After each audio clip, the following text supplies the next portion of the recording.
Hello, everybody. Welcome to the program. It would be helpful if I had everything working. Yes, it would. Hi, how are you? And we're here. We're queer. Um, I'm here. Hi, hi. How are you? I hope you had a great weekend. I did not have a great weekend. I got news that is awful, awful news. I cannot discuss the news that I got. It is uh, I've been banned. I've been put on a ban from this, and I really wanted to. I cannot. It's not for public consumption. This news that I've been given.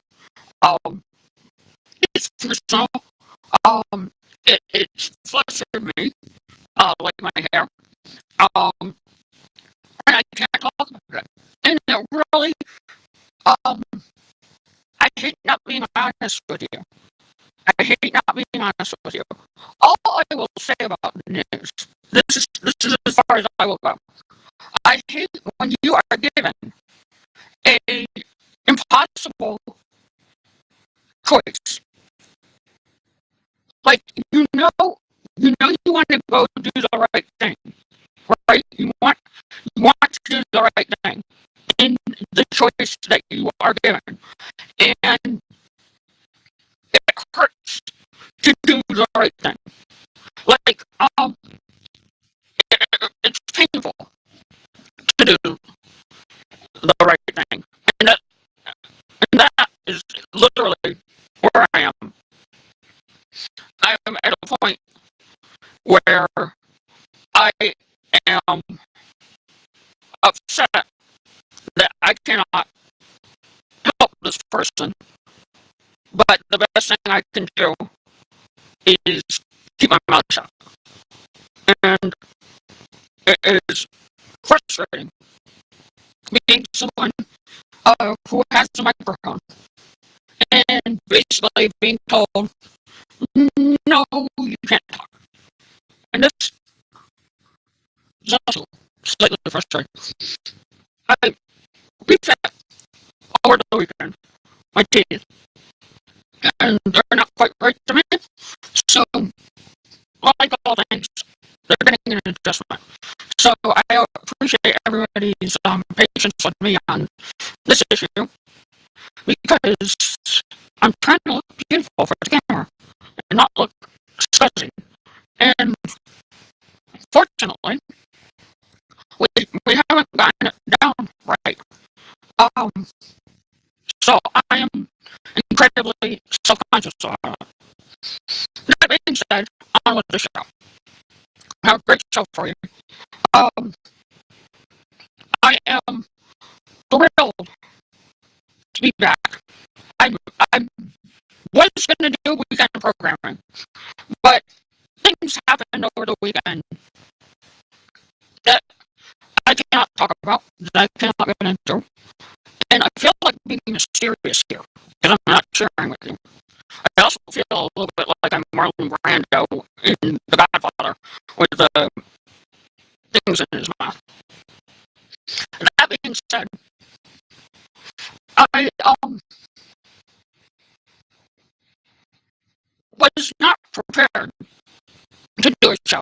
Like, you have to be emotionally prepared to do something, and I was not there. So I didn't want to come on the air. It sounds like I didn't know what I was going to do. And I had show prep, I had things lined up that we're going to talk about today. I have a video from this weekend we were going to talk about on Sunday show for Monday. But I just couldn't bring myself to do it because I knew I did not. You know when you realize you do not have enough control over yourself, and you and the mic is cutting in and out. That's not good. Let me see if we can fix it. Hold on. Let me see if I can fix my problem. Mic is cutting in and out. Um, can we start live? Let me remove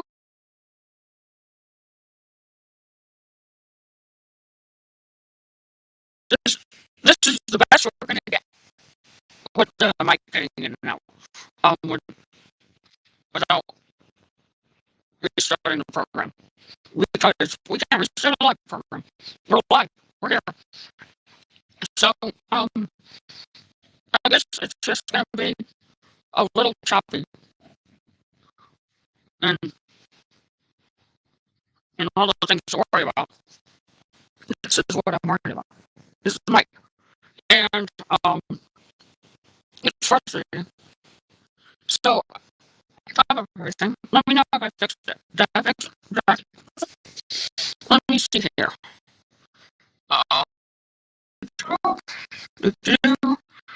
Let's see. Right now. Impossible dream.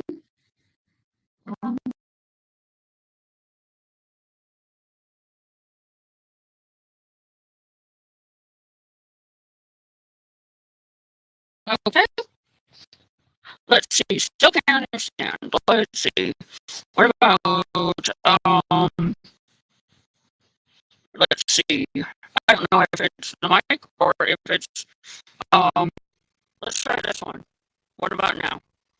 Is the mic better now? Is the mic better now? I hope it is. We're just doing some technical issues because we can't have a bad mic. Can't have a bad mic on the show. That would be bad. So let's see. If the mic is working, and I apologize, let's try and fix the system while we're live, because one is they're not the best time to fix the system, but when we're live, let's see, I think, not better. Let's try this. Let's try this. What about now? Is the mic better now? The mic should be better now. I think I got it better now. I can't reset. But I think I reset the systems and both angles the systems better enough to make it as good as it's gonna get. So let me know if my little setting change worked, and we'll go from there. This is annoying. Trying to do the show, and the mic is having issues. Let's see. Uh, I love fixing things as we do a show. I'm going to need the signal. To try on the FINation.com stream and go from there and see if that is any better.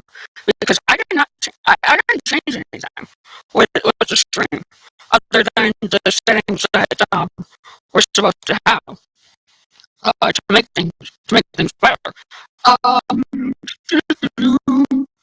I should not sing. Realtek audio is the correct way. Headset is the correct way. We're just gonna have to deal with a little chopiness. So I apologize. That's the best I can. That's the best I can muster right now. That's the best I can muster, Mister. If you want to listen to the stream on FINation.com and hashtag FI Live, tell me if it's better there or if it is all bad here. I don't know. It could be the stream, but I can't reset in the middle of a live stream and then just have it pull back up. That would be. Oh, you know what? I could do that. I will do that really quickly. I'm going to stop the live stream and we're going to restart the stream. The same problem with the FINation stream. This is unusual. This is quite production.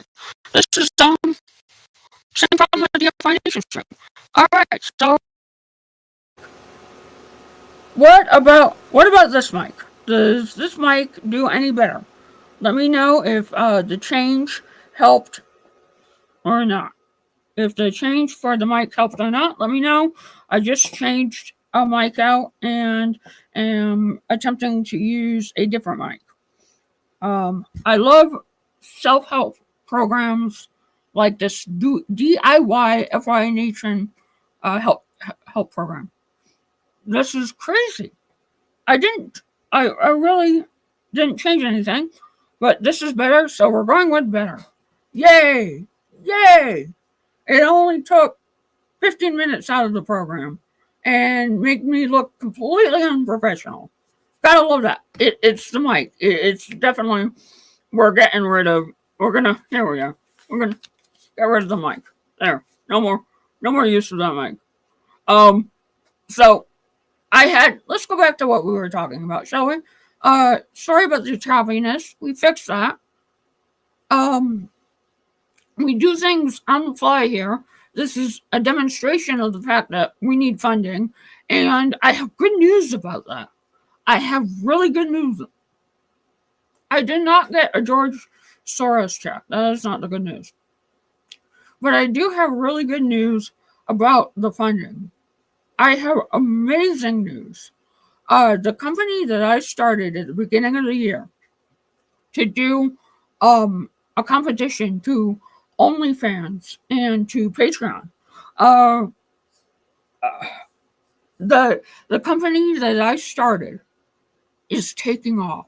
We have everything we need set in place to start May 1st. I am so freaking psyched about this. Everything my company needs to be able to go after OnlyFans and Patreon will be ready for a May Day launch, which is perfect. For a launch. It is absolutely perfectly wonderful. And it is everything that I've been trying to do for the past year is actually working out. The network, the streaming, everything is coming together. Like, I don't usually get into personal stuff, but it's been a struggle to get all of this working. And I am not technical. Like, I could run the show and I could do everything for FYNation.com, but I have to, take 3 steps back to go 3 steps forward. And I'm doing it all myself. So, it is always helpful when people come along and help me out. It is always great when I get help. And I am totally glad that we fixed the mic because I wanted to talk about this. We're going to talk a lot about it. We got 3 hours, folks. We're going to talk about a lot of stuff. But I am so happy that my business that pays for FYNation.com, unlike the MyPillow guy, my business that pays for this, for me to do my hobby, is going to be legitimate and is going to be the next sliced bread come May 1st. And it's perfect timing because we need the workers of the world to unite. We do. We need people with bold, progressive ideas to be able to come together on a platform and be able to say what they think. And I've been blessed to build that platform. It's taken forever and trial and error, and somebody hacked us, and I thought it wasn't going to be done. And then microphones don't work like on Today's Show and little pitfalls. But all in all, I am thrilled that we are this far. We are far enough where we're going to announce a streaming platform that is amazing and really go up against big tech with this platform. And I cannot wait. And I finally have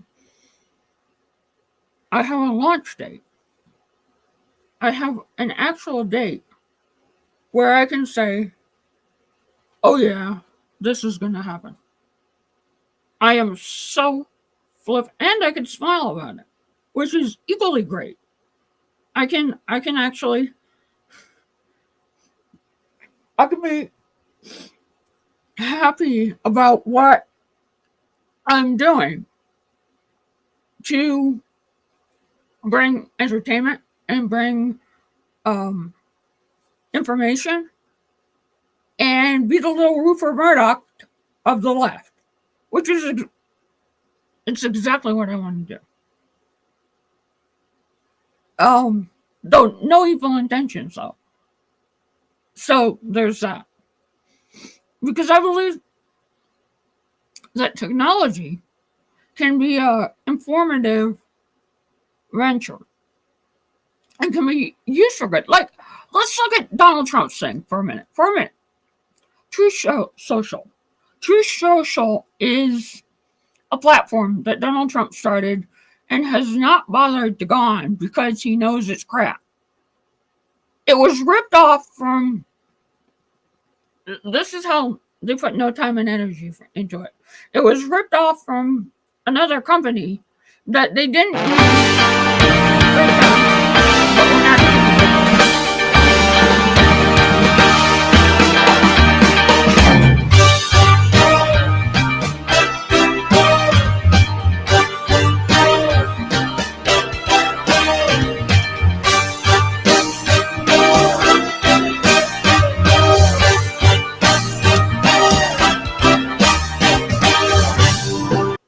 And thank you, Jim, for being our chat room moderator, and Truth Social. You're listening to the Nosy Liberal on FRNation.com. We are live today on Tuesday, and I am talking about Truth Social to connect the dots to what I started out about talking about, because I don't normally talk about personal stuff. But Truth Social is an app, and they built it off of another app. And they copy and pasted this other app. And they didn't give credit to the creator. It's an open source project. So open source is where you can go into the community and somebody has made something for the community and they say, here it is, use it to your heart's content. It's free of charge. Do what you want with it. It's open source. And you go do with it. Now, some in the terms, which are very important in the open source community, is that some terms, general use. You can do whatever you want with this program. They don't care. You can do however you want to do with this program. And some terms are you gotta leave credit to the author. Some terms are you can't change this. Some terms are you can't do that. And Truth Social didn't follow the terms of the agreement for the app that they took from this other company. I cannot remember the name of the company. But they took the app and they didn't follow the terms. How Republican of you. Oh, we're going to get the best. I mean, you can go on right now and build your own app from a place called Code Canyon. And you don't have to give credit. You just put the app up and say, oh, this is my new Twitter, and do whatever. It's all out there to find, folks. They didn't have to be nefarious about it. But instead, the Truth Social, and this is a fact, I got the receipts. I can get the receipts.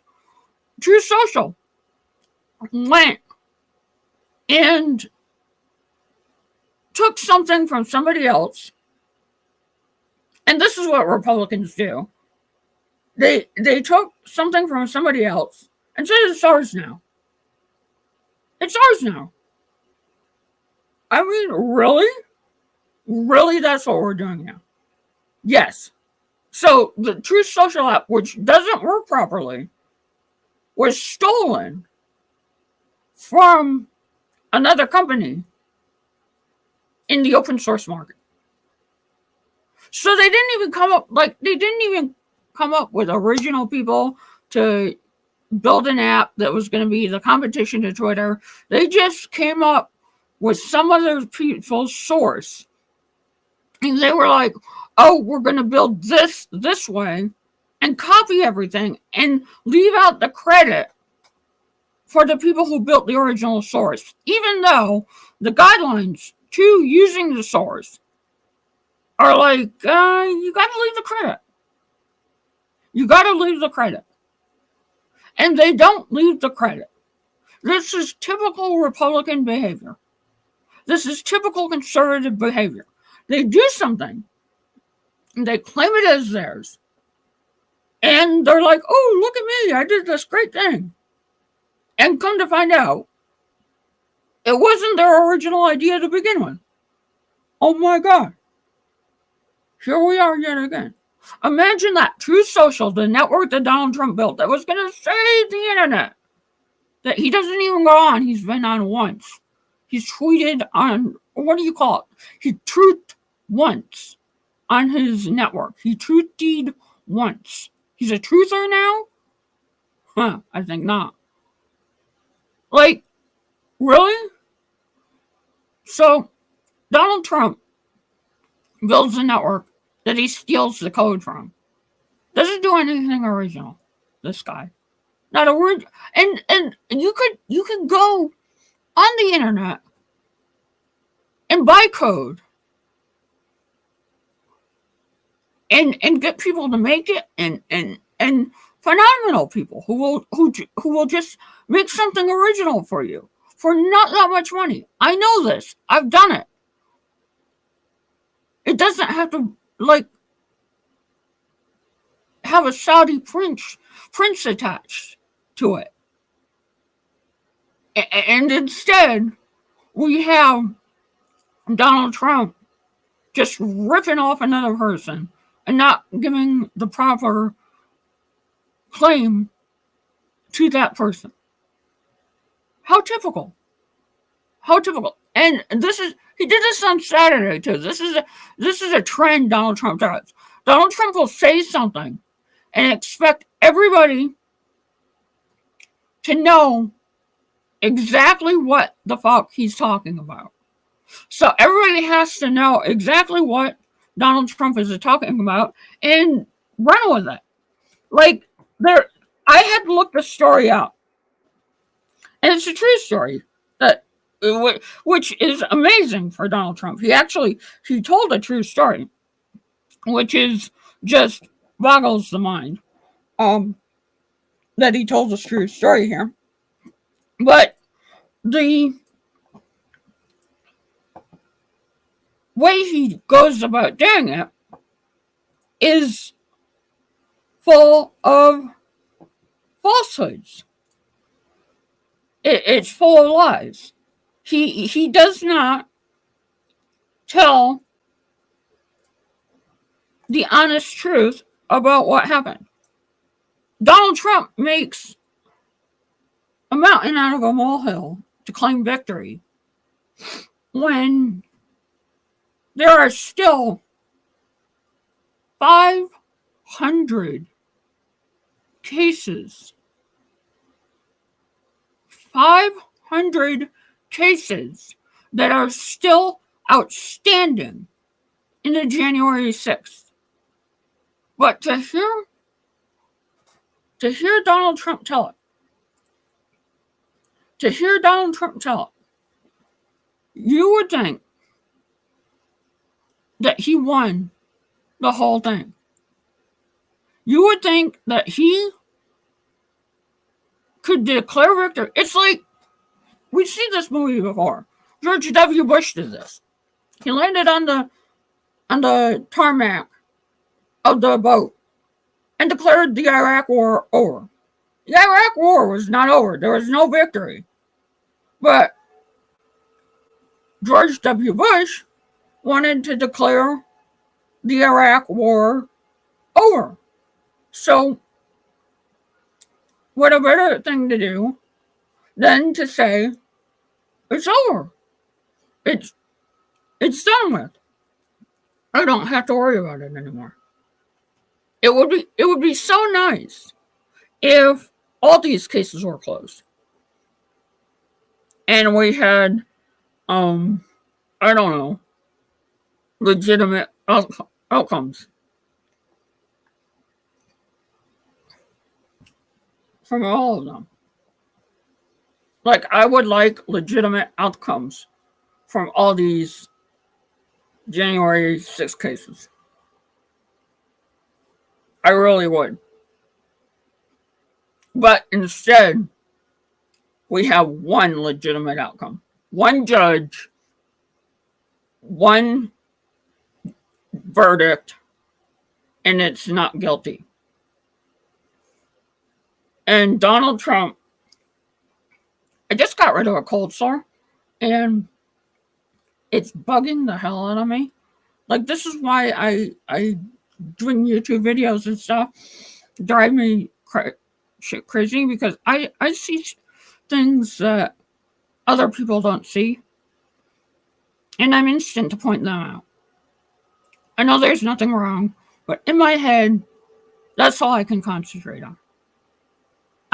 This is why I love radio, because you guys don't see it. We're going to take a quick break and talk more about Donald Trump and his big shot. A new lie, a new big lie. Because it's big, it's fat, it's ugly, and it's pretty much like it.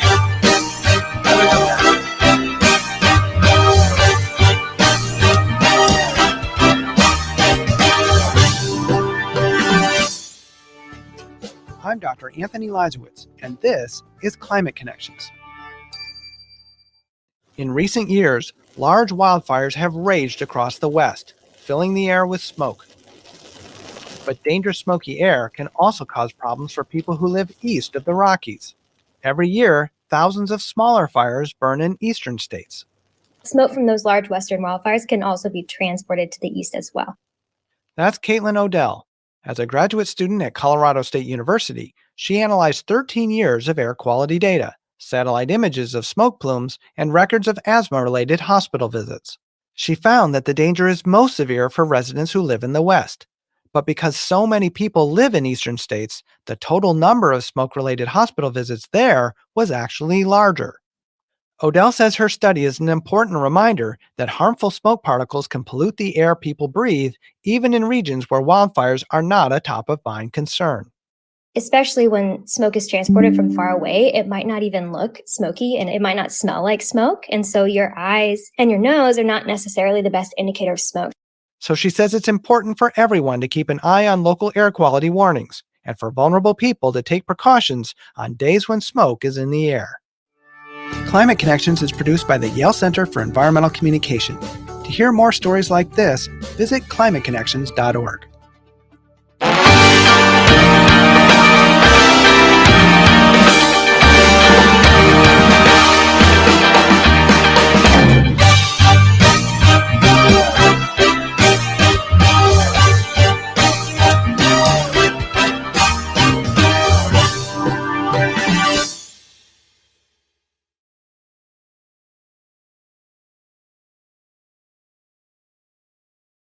Let's unmute and try that again.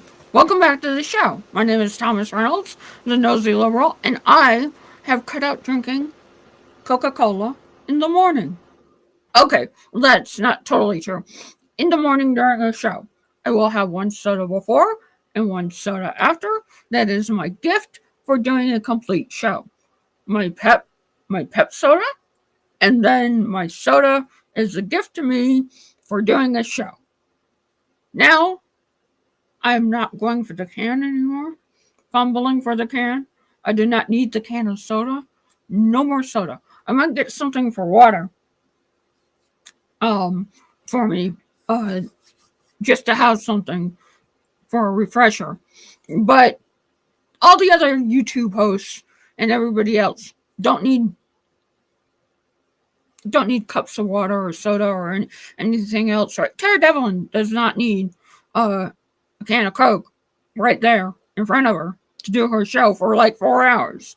So I think I could do a 3-hour show without needing a sip of soda.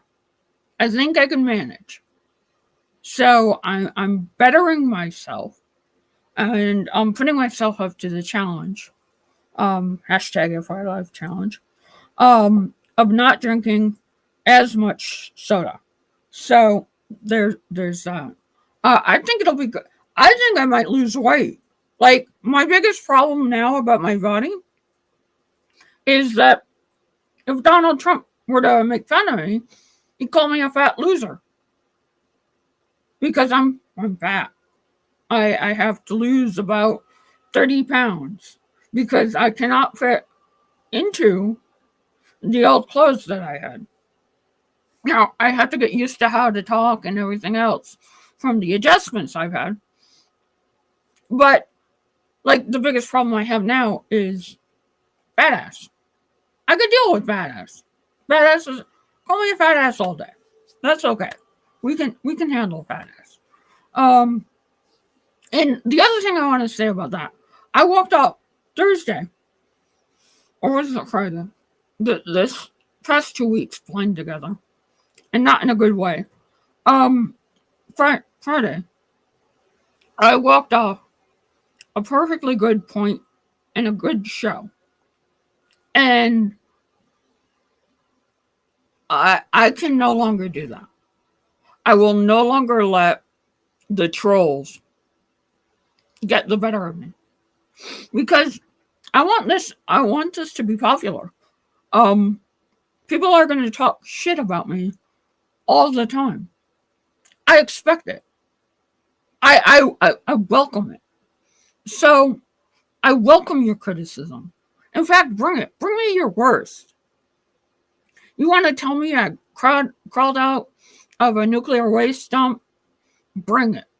If that's all you got and you can't talk policy, then you're the loser, not me. If you don't want to talk about how Donald Trump is this, liar, and is still a liar, even though, oh my God, Donald Trump got one thing right. Donald Trump managed to get one thing right, and he's still a liar. Okay? It's real simple. He's still a liar. He does not know how to tell the truth. And just because, like, I had to look it up because I was like, Donald Trump's exonerated from the January 6th committee? The way he says it, it's like every case against him and his cronies and his Trump cult bastards, every case has been thrown out. And he is the victor. And he can make this outlandish point because he has one article that is okay, somewhat true. So, oh good, you have one article to back you. That does not mean behind you are 500 different Trumpanzees that may be hanged because of you and your actions. Just saying. So here is the video of Donald Trump basically being a complete and total liar. Donald Trump, while telling the truth, is still lying to his audience. He thinks he has a great shot, a hole-in-one, and it's in the sand. To use a sports analogy, here is Donald Trump. And as you probably have heard, one of the first January 6 trials ended in an extortion, and it was a horrible thing what they were doing to people, but there was exoneration because they effectively proved that he got waved into the Capitol by the police. Remember this, Nancy Pelosi was in charge of the Capitol. You know that, right? And the mayor of D.C., they were in charge of all security in the Capitol. So they were in charge. I have no responsibility here. I have no responsibility. They were in charge. I did not lead them to the Temple of Doom. They were in charge. Are you kidding me?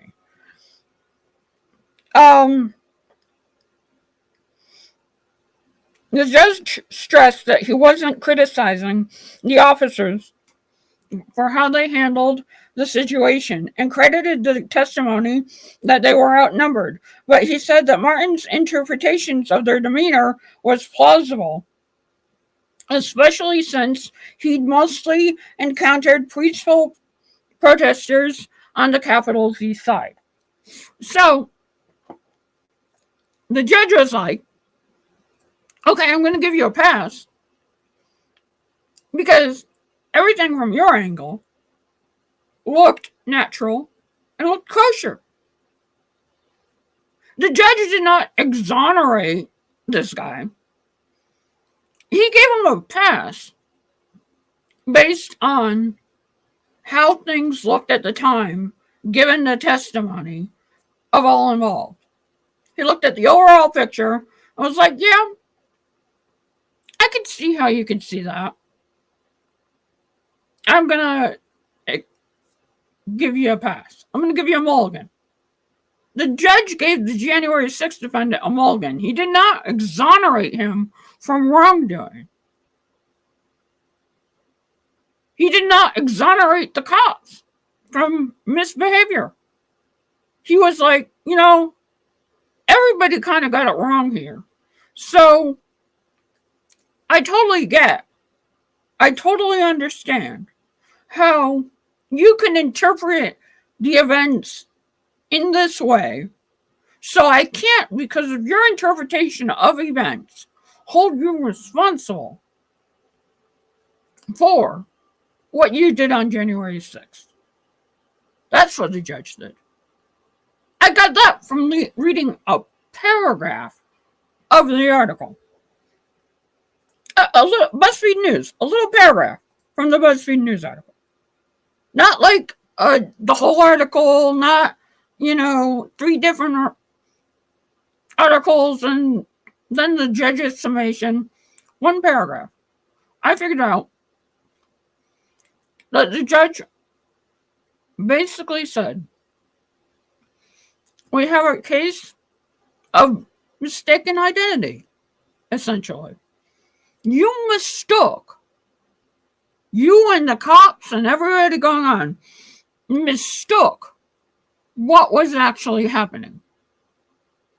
You're still at fault. You are not exonerated. You still did wrong. You just mistook. So I, as the court, cannot, basically, he said, I, as the court, because you are so stupid, cannot hold you for violating the law. The judge gave the guy a mulligan for being a dumbass. That is not something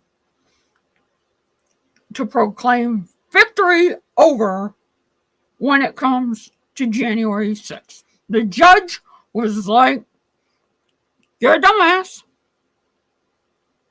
Go. Don't do it again.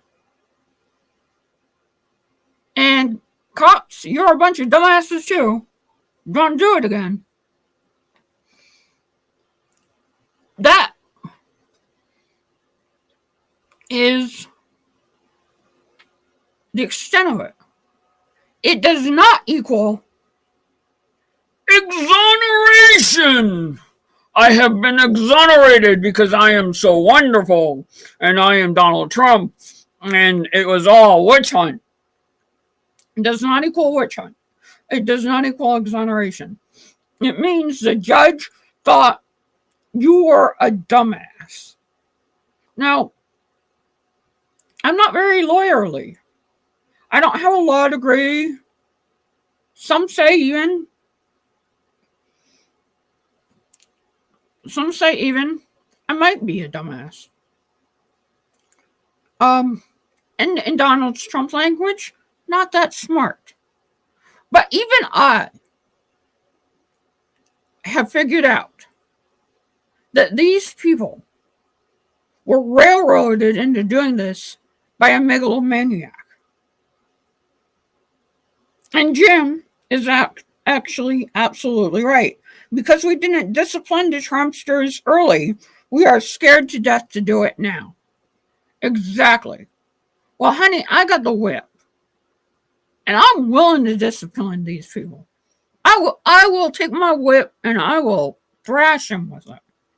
I'm into that sort of thing. So, if Nancy Pelosi needs me to take my whip out and thrash them with it, I will totally be game for it. I am more than happy to do it. And go after these people. And just bring it to them. Because these people need discipline. They talk about protecting the children. Like it's their moral cause that they have to protect the children. Protect the children, protect the children, protect the children. And yet, they can't even protect themselves from Donald Trump. They have a guy that says, go march on the Capitol. They all do it. And they all go, oh, we were tricked. I mean, are you kidding me? Are you serious? Get real. As Joe Biden would say, give me a break. This is bullshit, my friends. And it's strong. It's potent. It is potent bullshit. And it's unfortunate that we have to deal with it. Oh, by the way, Emmanuel Macron, macaroni and cheese, he did not win the election on Sunday. He now has to face off Marine Le Pen in France on a 1-1. That should be fun. I wish I understood France. France. I wish I understood France, frankly, and the French, in the French language. Because it would be so much fun for me to actually listen to France 24 and understand what the hell they're saying when they say it, instead of trying to read the subtitles. Because, oh my God, subtitles are freaking annoying. They are so annoying. And, like, it boggles my mind that this crazy right-winger, this friend of Putin, could possibly be the next president of France if Emmanuel Macaroni and Cheese doesn't get his act together. Now, I'm no fan of Emmanuel Macron. He's like the Tony Blair of France.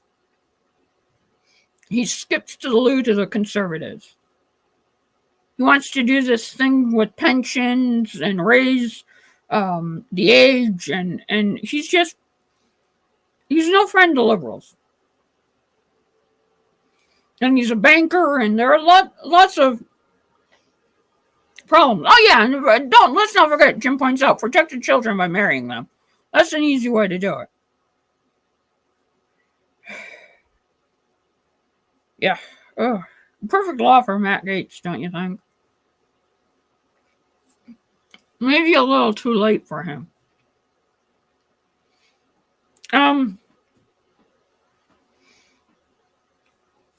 Like, I don't understand how you have this guy who is in power and is not doing a horrible job, but can't get the votes. He can't coalesce the votes to not have a runoff election. And it's a trend in France. Like they haven't had a two-term president since the 80s. And in one sense, I'm like, I kind of want that here. Like one-term wonders, let's just keep on seeing what we can do until we get it right. And then I'm like, what about some continuity in government? And then I think, Tom, 2 terms of Donald J. Trump as president is not continuity. That is a disaster. So it's a little weird for me, I will say. And it's a lot annoying. So there's that.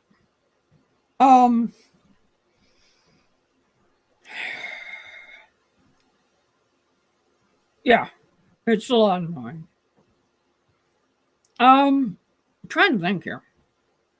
Donald Trump, 1-term wonder. I would love that. Well, I think it happened. I think he's gonna get reelected. If we don't do what we're supposed to do, if we don't get engaged, if we don't get activated, and we don't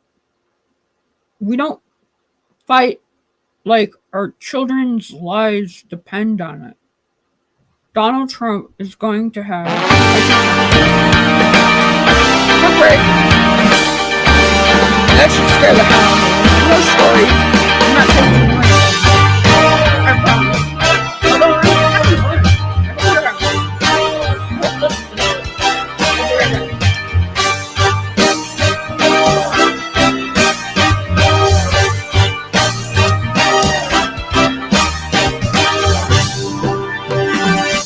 I'm Rick Smith, and this is Labor History in 2. On this day in labor history, the year was 1937. That was the day the United States Supreme Court decided the case National Labor Relations Board versus Jones and Laughlin Steel Corporation. This case declared that the National Labor Relations Act of 1935 was indeed constitutional. Also known as the Wagner Act, it is a key statute that provides the legal basis for private sector workers to organize, collectively bargain, and to go on strike. Jones and Laughlin Steel, the 4th largest steel producer in the country at the time, had fired several workers trying to organize with the Steel Workers Organizing Committee in Aliquippa, Pennsylvania in 1935.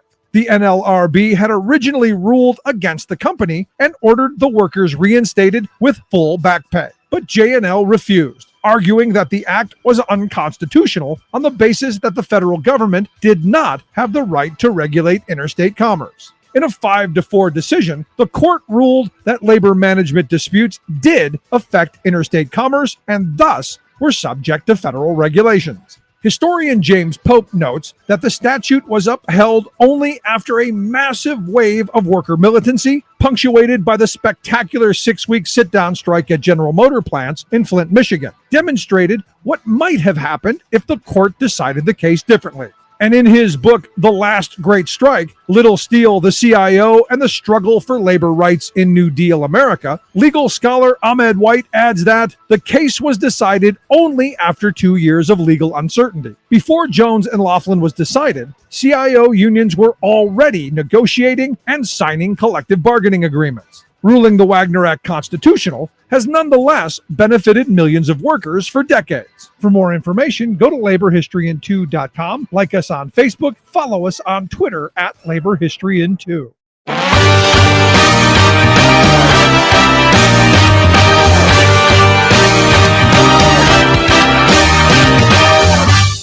Hello. Welcome to the program. We're going to figure out the mic situation. The mic situation is annoying the crap out of me. That being said, welcome. Hi, how are you? Hope you're having a good week. Hope you're having a good weekend. If you're here just watching and tuning in, thanks. If you're like Jim participating, that's awesome. Glad to have you. Hashtag FYI Live if you want to tweet the show. Facebook pages are really hard for me to see the lives. So if you're watching on the Facebook, please tweet the show. Just helps us get the word out and make people more knowledgeable about the program, and that's all I'm trying to do. So yeah, there's that. Hi, how are you? I'm actually really. This is my first day out with this new smile, and with everything working right and without feeling completely nervous. And I've been playing with my mouth a little bit on air for the first hour, and that is because I'm so self-conscious of what goes around and on my face that it makes me nervous. And this is day one of legitimately wearing these. And I like them. I gotta say. I like that I can smile. It is life affirming. So when we're gonna ramble a little bit this hour, so I'm sorry if you feel like I lied to you and said we're going to do more stories, but this is important, and it's my show, so we're going to do it my way. When you are a person who has issues with their body dysphoria, it can be a real difficult thing to deal with. Now, I did not, until I got these, I did not realize how bad my body dysphoria was. I hid it from myself. I cloaked it, usually in humor, just self-putting humor where I would put myself down. I would be a hermit, but now I have a smile. I have a look that I'm okay with. And there are some on the right, most on the right, that will be like, just deal with it. When it comes to feeling like you're a girl, feeling like you're a boy, and you're not of that body, just deal with it. In fact, Marjorie Taylor Greene, who I decided I'm not gonna play her video. Because she's pretty vile to Caitlyn Jenner. And while I can't stand either one of them, I am not going to give Marjorie Taylor Greene a strong platform anywhere. And that's my choice. Marjorie Taylor Greene insists on referring to Caitlyn Jenner as Bruce Jenner. Now,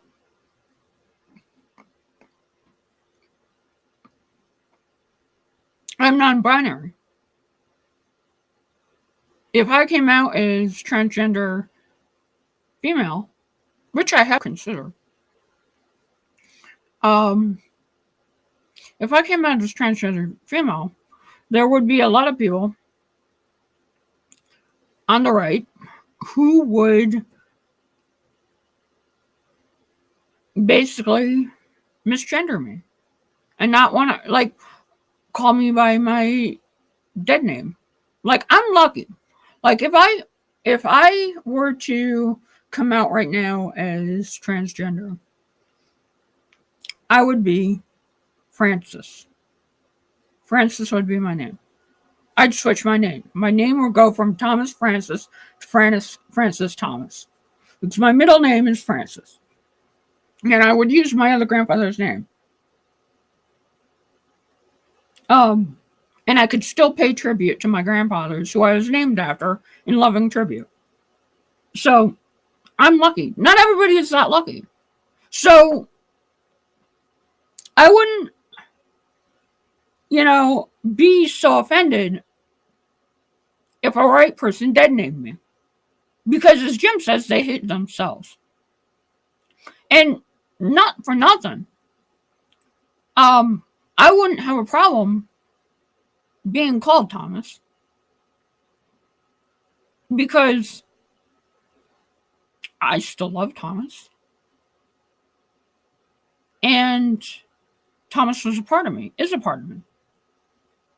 So it doesn't matter. Like, if I decided to change my name, what? difference does it make to a right winger that the person who is transgender changed their name to fit their identity? Are they that filled with hate? Yes, they are. Do they hate women? Yes, they do. Do they hate boys and girls who need gender-affirming care? Yes, they do.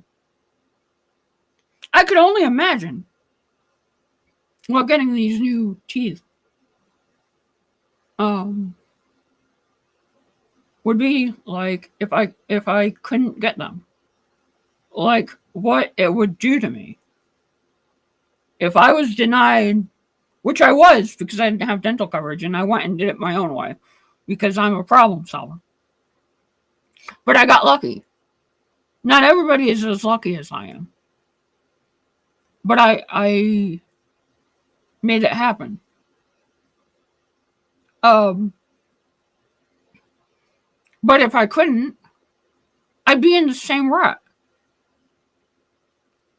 So I totally, and I never thought I would understand this, being somebody who's non-binary, because I did not have to like go through a transition to be non-binary. I always felt like I wasn't quite Thomas, he, him. I wasn't quite she, her.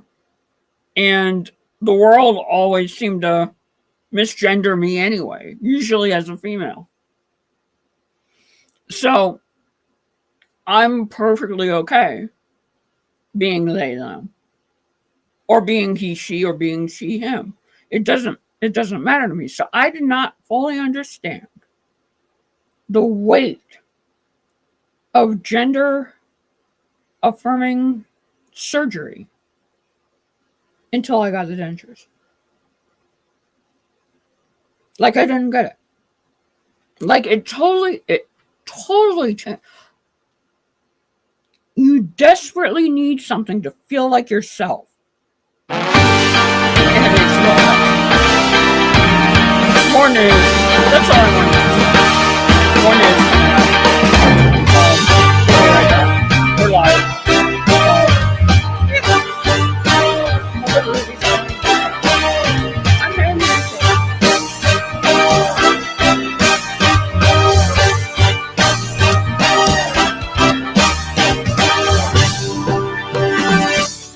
I'm Dr. Anthony Leisowitz, and this is Climate Connections. A NASA satellite mission aims to help scientists investigate not what's happening on Mars or in the Milky Way, but right here on Earth, in the air we breathe. It's a health mission. It's a public health mission. It's designed to have this societal benefit at its core. Yang Liu of Emory University is on the team of international scientists and health experts working on the NASA-led Maya mission. The group is developing technology that will be launched into orbit, likely next year, to monitor air pollution in more than 10 cities around the world. The equipment will observe how tiny air pollution particles reflect or absorb light. Scientists can use that information to determine the concentrations of pollutants, such as sulfates and nitrates. Most of these air pollutants are emitted during fossil fuel combustion from power plants, from traffic. Epidemiologists will use the data to study connections between these pollutants and the local prevalence of health problems, such as heart attacks, lung disease, and low birth weight. So he says the mission will provide detailed data about the health impacts of burning fossil fuels. And he says that can help shape policies that protect human health and reduce climate change. Climate Connections is produced by the Yale Center for Environmental Communication. To hear more stories like this, visit climateconnections.org.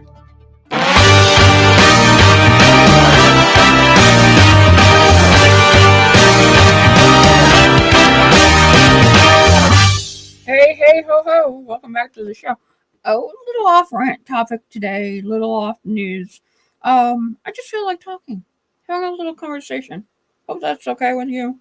We'll talk about Trump a little bit more, but it would be nice if we could come here every day and not have to talk about the complete circle jerk that is the Republican Party. and the complete craziness of the Democratic side, that if they would just sit down, they would win. I have an example of that. Ted Lieu is, and I hope I unmuted my, yeah, I didn't unmute myself. Ted Lieu is a congressman from Tennessee, California, not Tennessee. He's a congressman from California, and he had some very interesting things to say about the Republican Party, and he should be the host of the new. Rachel Maddow has basically told her show to fuck off. Is essentially what I think she's done. She's a fuck this. I'm done. Whatever. Yeah, I'm checked out. And it really pisses me off. I have a lot of love for Rachel Maddow. And she's going to Mondays. And her ratings for her show, no surprise, is not doing well with the guest host. The guest hosting is not doing well. And it's unsurprising because people want to see Maddow. People want to know what's going on. People like her style. Well, the name of the show on the moniker, this is not the Tom Reynolds show. This is the Nosy Liberal. So any liberal can come in and host the show. And I'd be happy to produce it. The Rachel Maddow show is the Rachel Maddow show. Right? Oh my God. It's the Rachel Maddow show. Nobody wants to see Tom, Dick, and Harry, no matter how good they may be at their job, host the Rachel Maddow show. It just doesn't happen that way. So I believe she's checked out, which is unfortunate. But if she's going to go, you know what, Rachel? None of this long goodbye shit. Just say, last day, I'm done. I've given it my all. Have a cheery goodbye and get the fuck out of the way. That's what Rachel Maddow should do. Instead, contractual reasons or whatever, she is pussyfooting around MSNBC. And it's not good. It's not good for the country. And it's not good for the politics. I want to go to the Rachel Maddow show for Rachel fucking Maddow. Not for anybody else. Not for Allie Belshie. I'm sorry, I like Allie Belshie. But Allie Belshie is not the Allie Belshie show. It's the Rachel Maddow show. And that's why you're there. So, Rachel, let somebody else come in. Pick a host who can take your spot and move on. It shouldn't be that hard. It really shouldn't be that hard. And I have someone in the Twitch saying Trump is going to win. Yeah. May or may not happen. Better chances of him winning than getting indicted. That I'll agree. Because the Justice Department won't do his job. But I don't think Trump is going to win. If enough liberals and progressives get out there and get mobilized. Oh, I love these. He is the best president America has had. Not a Ronald Reagan fan, are you? And your name is all weird characters, so I'll call you Two. Two on the Twitch. You're not a Ronald Reagan fan? I thought Ronald Reagan was the best president America had. Donald Trump? Really? Oh my God. And who will inspire our party? Honestly, Jim, I have no idea. But I do like Ted Lieu. Ted Lieu, going back on topic, was on the House of Representatives, and he reminded the Democratic Party that we actually have things to say, oh, look here. Look, American people, this is what we've been doing. This is what we have to talk about. This is what we should be doing with our party. And Ted Lieu said, where is it? Ted Lieu said this. If I could just find it. It's in my list. It's in my package of good things. I saw it earlier. I love it when it happens this way. I got a little glitch. Technical glitch. Here we go. GOP orgies. That just tells you what it's all about, isn't it? Here's Ted Lieu. Thank you, Mr. Speaker. President Joe Biden has done an awesome job creating jobs. He is a jobs president. Last year, 6.6 million jobs were created. In the last 14 months, working with congressional Democrats, 7.4 million jobs were created, the most in United States history. Democrats are building a better America for the future and for the people. What are Republicans doing? I don't know. But last week, Republican Congressman Madison Cawthorn bragged about being invited to cocaine-fueled sex orgies by senior Republicans. Don't believe me? Search for Madison Cawthorn Republican Caucus on the internet. I yield back. I love it. Hit them where it hurts. Right in the cojones, as Sarah Palin would say. Hit them right where it hurts. What do they have to offer you? Democrats, you have jobs. You have record jobs. Sure, you might have to work 2 or 3 of them just to get by, but we're working on that. That's not all of our own. You still have a platform here. Fixing the Affordable Care Act. They did that. Record numbers in the Affordable Care Act. They did that. The Democratic Party has a record to run on. The Republican Party has the border wall and sex-fueled orgies. The border wall and sex-fueled orgies. And Marjorie Taylor Greene whining about Caitlyn Jenner being transgender. The Republican Party has nothing. Right? So, there's no there.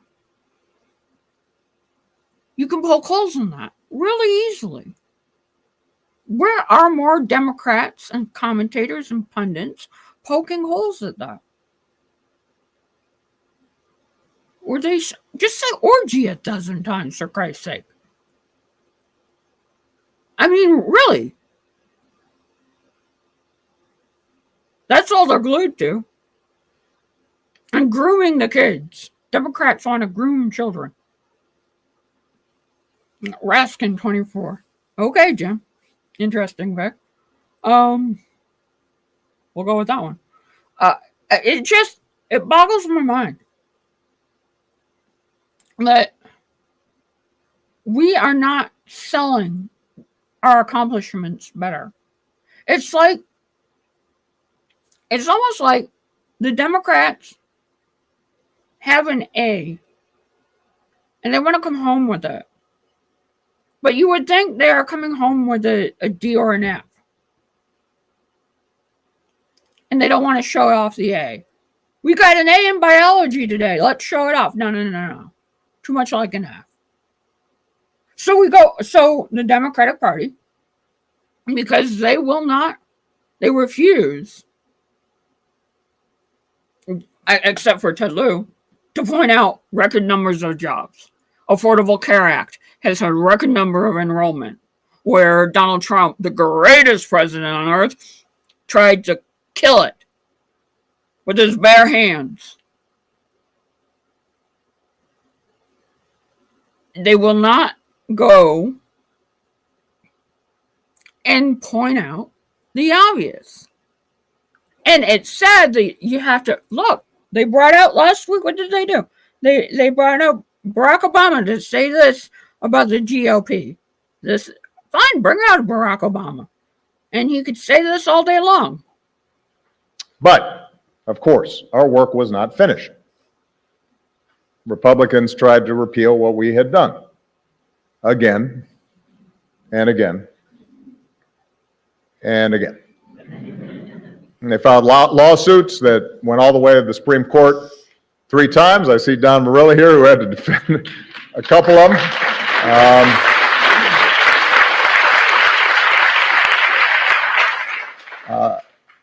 They tried explicitly to make it harder for people to sign up for coverage. And let's face it, it didn't help that when we first rolled out the ACA, the website didn't work. That was not one of my happiest moments.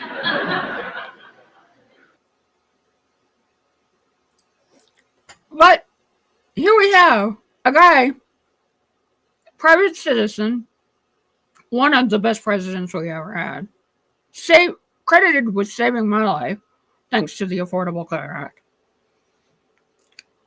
did something good, and it's still not good enough. Too many Democratic people want to poo-poo it. Too many Republicans want to repeal it. And you have no one saying, wait a minute. Let's have a reminder here of how horrible what we had before was. And it takes Barack Obama to come out and do that. And he very well should. And Barack Obama should be on speaking engagements for the Affordable Care Act. And no, Jim, absolutely right. Barack Obama is not progressive. He is no Bernie Sanders. He is not a progressive dynamo.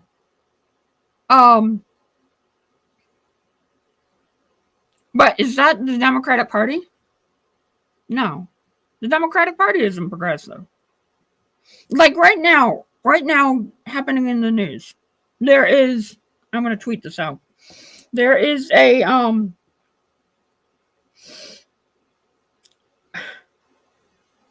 Romney is now the new GOP maverick.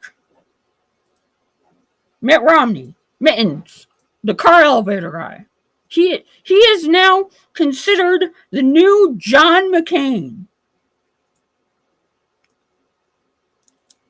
And he is, according to The Hill, undecided on a future in politics.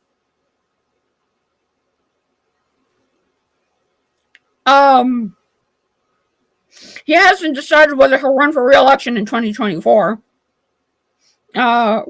When he could be on the same ballot as Donald Trump if the former president seeks another bid for the White House. Romney has cast several high-profile votes, putting him at odds with the GOP base, including 2 votes to convict Trump on impeachment. Just last week, Romney was one of only 3 Republicans to confirm Ketanji Brown Jackson to the Supreme Court. He's beating Trump, is beating President Biden by 20 points in Utah.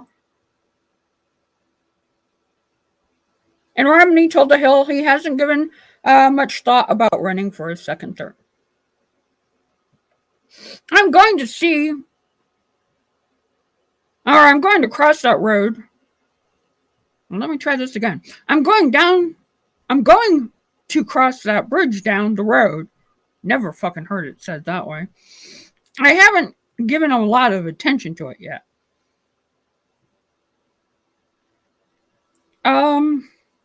He hasn't spent any energy on fundraising. A mere $400,000 cash on hand. And Romney could face the challenge from Attorney General Sean Reeves. who supported the big lie. And Jason Chaffetz may also make a bid for Romney's seat.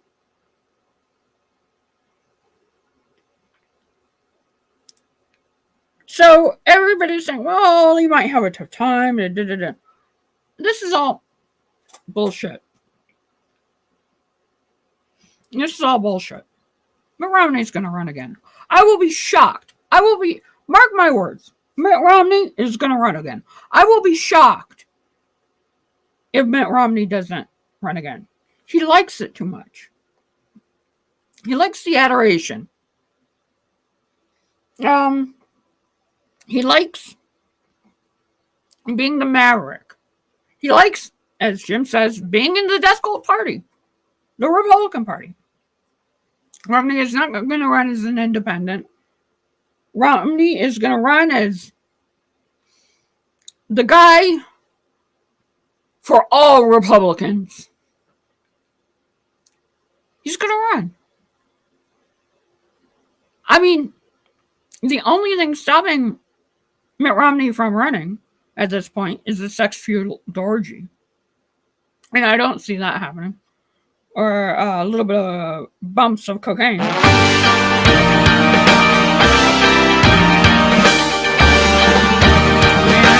no break this time.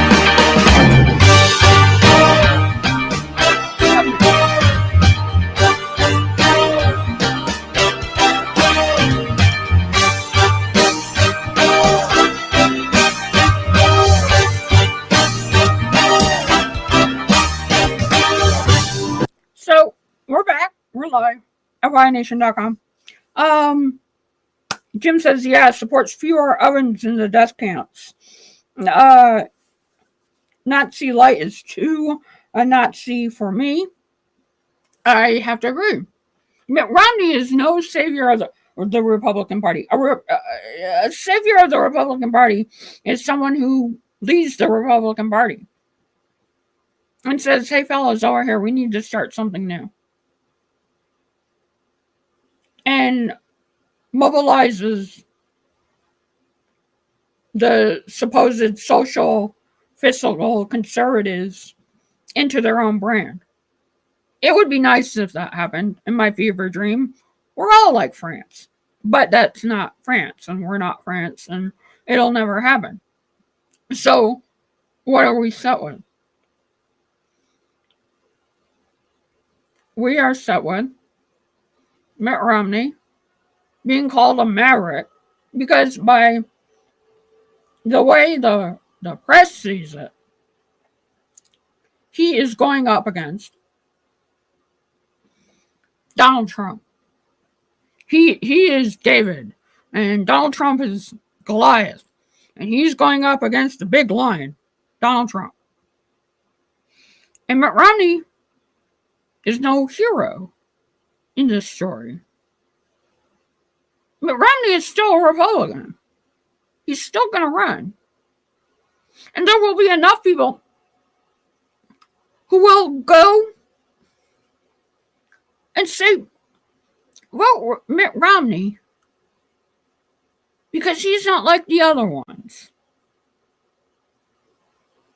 There will be enough of those people to get him reelected to the Senate.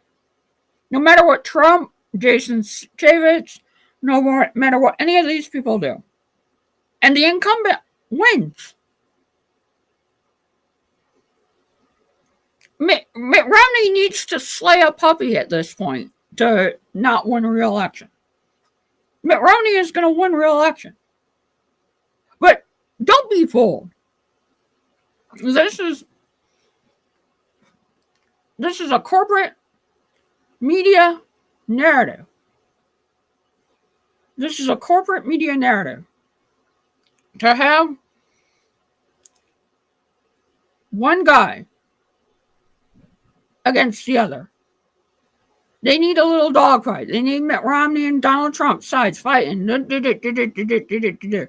is nothing other than Fantasy Island football. They are always going to be Republicans. Mitt Romney is not going to become a Democrat and join the Democratic Party. It's not going to happen. He's not going to be a Charlie Crist. He's going to stay a Republican because he's happy there. It's where his people are.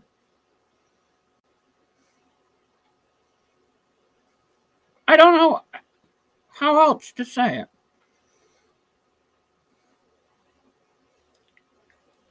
It's where his people are. He is the happiest as a Republican. He was the Republican nominee for president. The champion of the Republican Party. He is not a maverick. He is not the new John McCain. Even that John McCain crap. John McCain was an awful politician. This venerance to John McCain that we all must have. Give me a break. And Jim, he is vulnerable. But that does not, just because he's vulnerable, does not mean he's not going to run. He was vulnerable to Barack Obama, but he still ran for president. He was vulnerable to Barack Obama, and he still ran. But I'll tell you, Mitt Romney is Utah Republican. And I don't think you have to be that crazy yet in Republican country in Utah. I don't think they're that dunce. I think they're close, but I don't think they're that bad. So there's that. Romney is no maverick. There's no maverick here. There's never going to be a maverick. It's just, woohoo! No, it's not gonna happen. It's just not. No. Put that aside. It's a media narrative they want you to swallow. They desperately need a Republican that they can champion for the dinner parties and the cocktail hours, and they think it's Mitt Romney.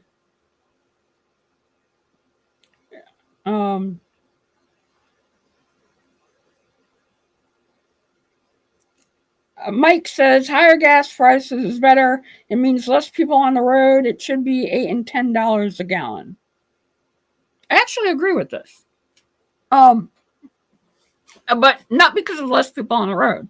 Higher gas prices should because it should switch more people to affordable fuel, which is electric energy.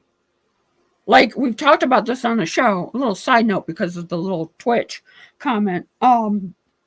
It should be higher. See, gas prices, if they were higher, would allow for more willingness for the American people to say, oh, give me a tax rebate for my electric vehicle, or give me a tax cut for having, my electric battery and getting a battery in my garage. People would want to go quicker to electric if gas prices were $8 and $10 an hour. I'm in the minority of this.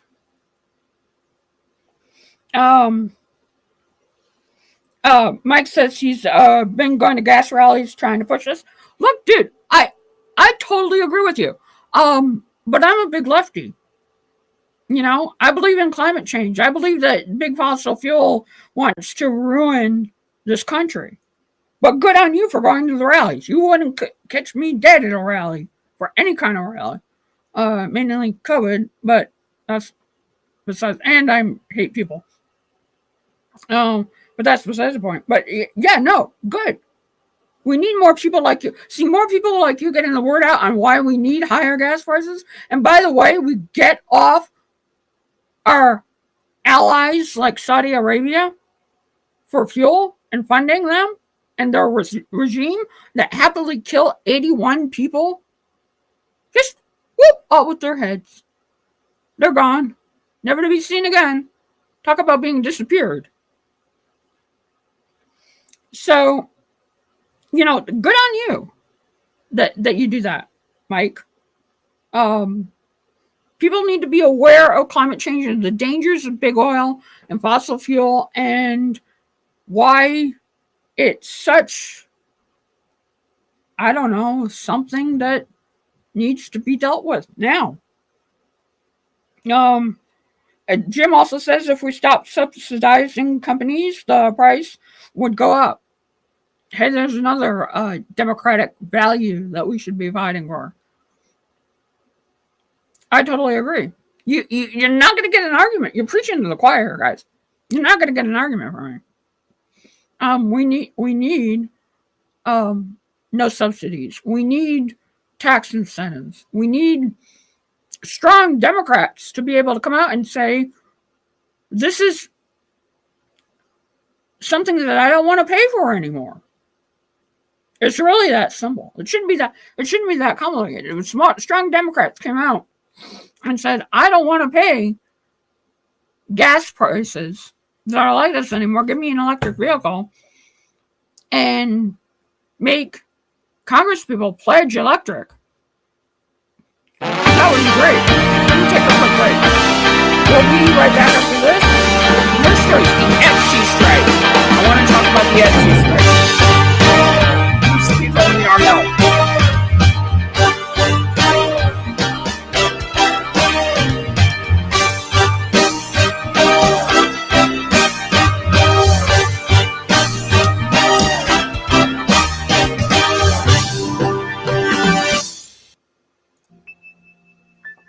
Read diverse, read indie on Insight Daily Radio. Conversations with today's most influential authors from the world of independent publishing. Denise Lajmadier is a Native American author, and her latest book is entitled His Feathers Were Chains, an award-winning poetry collection addressing trauma, love, grief, and enduring hope. While the premise of the collection is overt criticism of settler society, the poetry within is subtle, approachable, and grounded in Ojibwe knowledge and customs. We spoke with her about this most interesting book. I want my poems to be very readable, because you hear about so many people saying, I hate poetry, or I hated it in school because they had to scan it and they had to do all kinds of work. They had to try to interpret it. It hurts their brains, and so they don't like poetry. So I wanted my poems to be very readable to anyone out there, especially, as a Native writer too, with my writing group who are all non-Native women. I would run my poems by them because I wanted my poems to be able to be read by general audience, not just by Native people. So I wanted non-Native people to be able to relate to my poems and have them understandable. So they're not opaque. You don't have to dig for any deeper meaning, anything like that. They're pretty clear. Like I said, they're narrative poems. Some are prose poems, so they're very readable. And I think that's important for people so they can enjoy poetry. That's author Denise Lajmadier on her latest collection of poetry, His Feathers Were Chains, published by North Dakota State University Press. Read Diverse, Read Indie is presented by the Independent Book Publishers Association.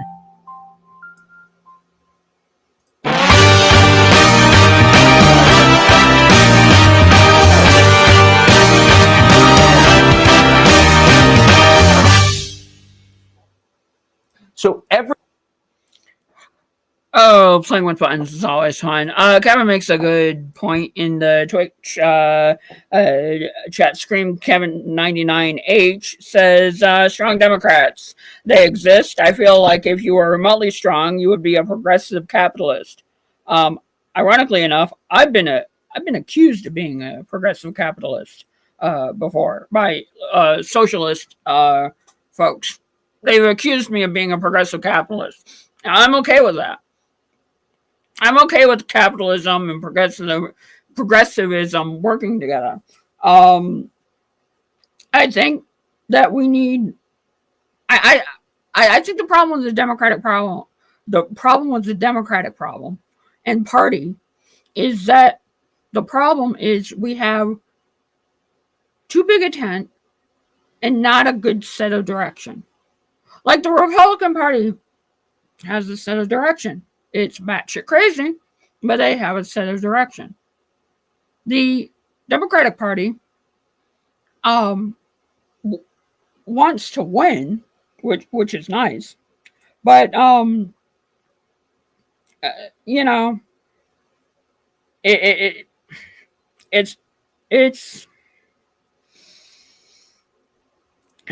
the Democratic Party needs to do better, and I think we can get to thermic capitalism.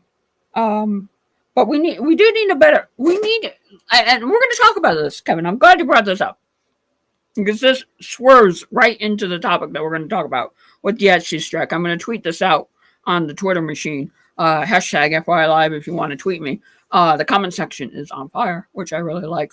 Participation is what makes the show happen every day at 9 o'clock till noon. That being said, the Etsy strike. Oh, what a beautiful thing. I love it. I love it. Full disclosure, I am starting a digital site and am totally okay with shit like this happening. If like the people want something, they have to like, I don't know, fight for it and make their voices heard. And these great people over at Etsy, who you should support, by the way, are doing it right. This is fundamentally what we need in the gig economy. Like, and I'm surprised it's being covered in the mainstream media like MarketWatch, where I got this story.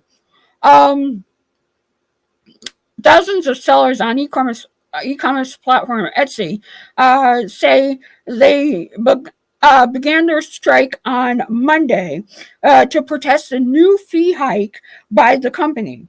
The increase, which is set to begin on Monday, raises Etsy's transaction fees from 5% per order to 6.5% per order, according to the company's annual report.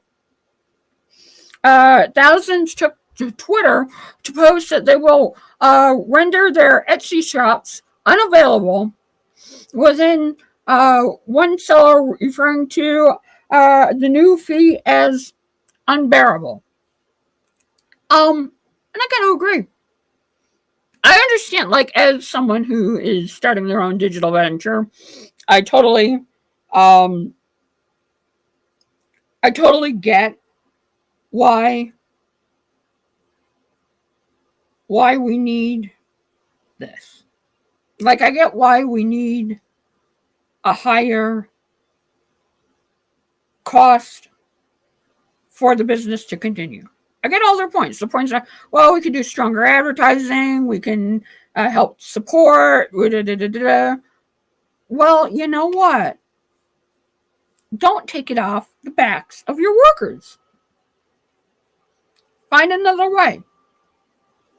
It sucks. But when you have said, Etsy, my price is going to be 5%, and then say, I'm going to raise it up a notch, that is a hard thing to bear if you're a mom and pop crafts person just trying to make a sale. The whole point of going to Etsy is to make the sales process and the want to do business on Etsy easier. Right? The easy button. They want to make it easier for people, not harder. And what Etsy has done by saying, okay, 5% to 6.1%, is we are going to screw you out of more of your profit margin. And we're going to make it more difficult for you to get people to come buy your stuff on our shop. There are other ways. Etsy could have done this in so many different ways. Like the worst publicity for Etsy is this fee.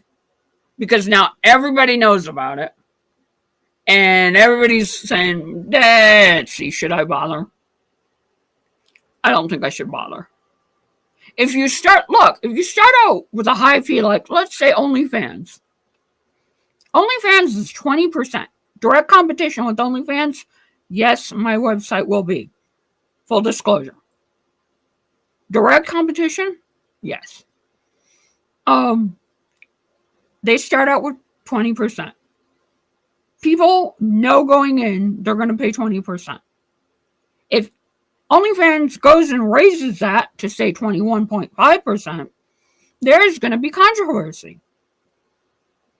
Because you're hitting the creators, you're hurting the people who bring you to the site.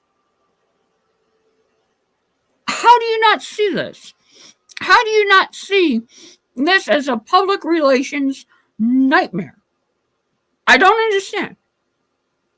You want, in an inflationary period, when things are tough, what Etsy should be doing for the Etsy marketers is saying, rest of the year, 2.5%. We screwed up. Etsy folks, Etsy marketers, we screwed up. We're going to take the hit. And we're going to give this service to you at 2.5%. We're not going to change anything. We're not going to do anything different. We're going to make more people come and bring in more business because we're fair.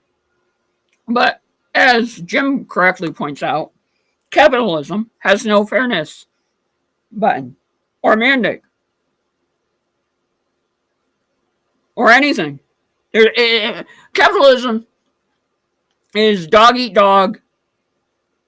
Go after whoever you can go after and make as much money as you can, and then you're the winner. Hello, monopoly.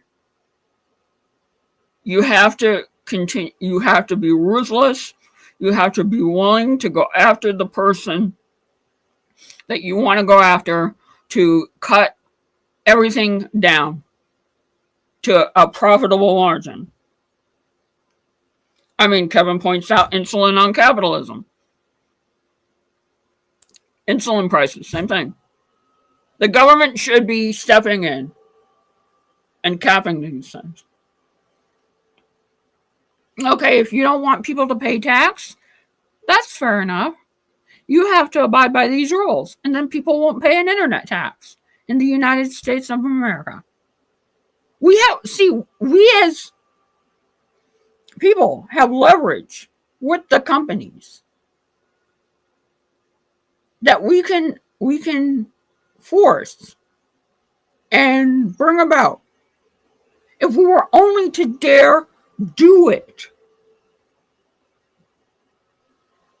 So instead, we have to leave it to the workers of the world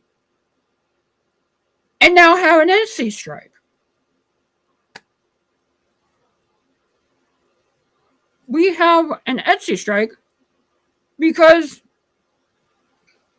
frankly, life isn't fair. Capitalism isn't fair. Now, could these marketers, Etsy marketers, all go to another shop? But yeah, but then you wouldn't have the market capital you get with Etsy that dominate the market. So you have to be continually inventive. And you have to continually show up and have a new idea and understand that you are not always going to defeat capitalism. Capitalism may make you go bankrupt. I hope these Etsy workers do a number on this company. And the company does what OnlyFans does or did and reverses course. When workers unite, and I want to play this for you. This Howard Schultz clip. We played it on Friday. Then we had the troll. It's worthy to be played again. Howard Schultz talking about the threat of unions. This is what they're afraid of. This is what true capitalist pigs, my friends, are afraid of. This is what they lay in bed at night and think of and cannot get out of their heads. This is that. Now, here's where it gets a little sensitive, because I've been coached a little bit, but I do want to talk about something pretty serious. We can't ignore what is happening in the country as it relates to companies throughout the country being assaulted in many ways by the threat of unionization. Oh my God, the threat of unionization, those big bad unions. Oh, unions that provide fair living wages, unions that give us weekends, holidays, sick leave, unions that do all that. That's the assault. There's no union violence going on at Amazon.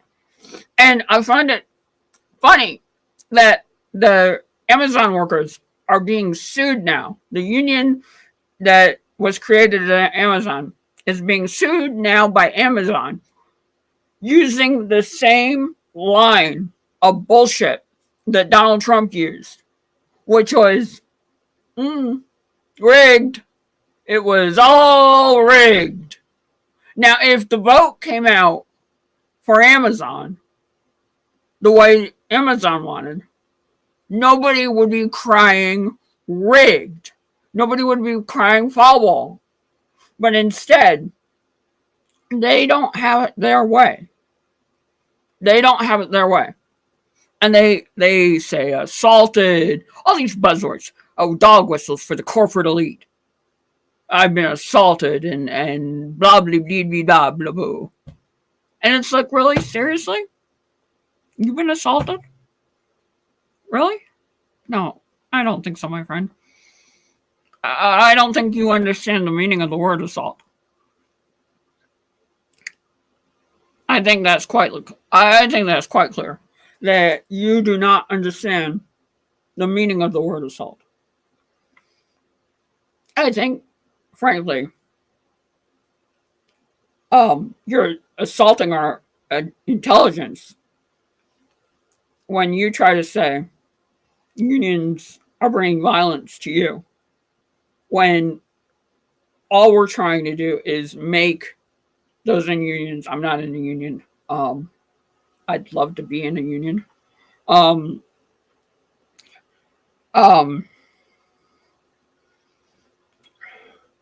Yeah. Jim says my heart bleeds for Mr. Space Dildo. And okay. Something about bee meat being raised on. That's new. I never heard of that one before, but hey, it is what it is. Twitch, it's a beautiful thing. Yeah, unions are not bad. Unions are not the enemy. Unions are only bad if you're doing something wrong. And apparently Howard Schultz is doing something wrong. And now Howard Schultz is afraid of unions. And that's a damn shame. So, we got to fix the problem. And we'll get there. We'll get to a road of dealing with an issue where we can have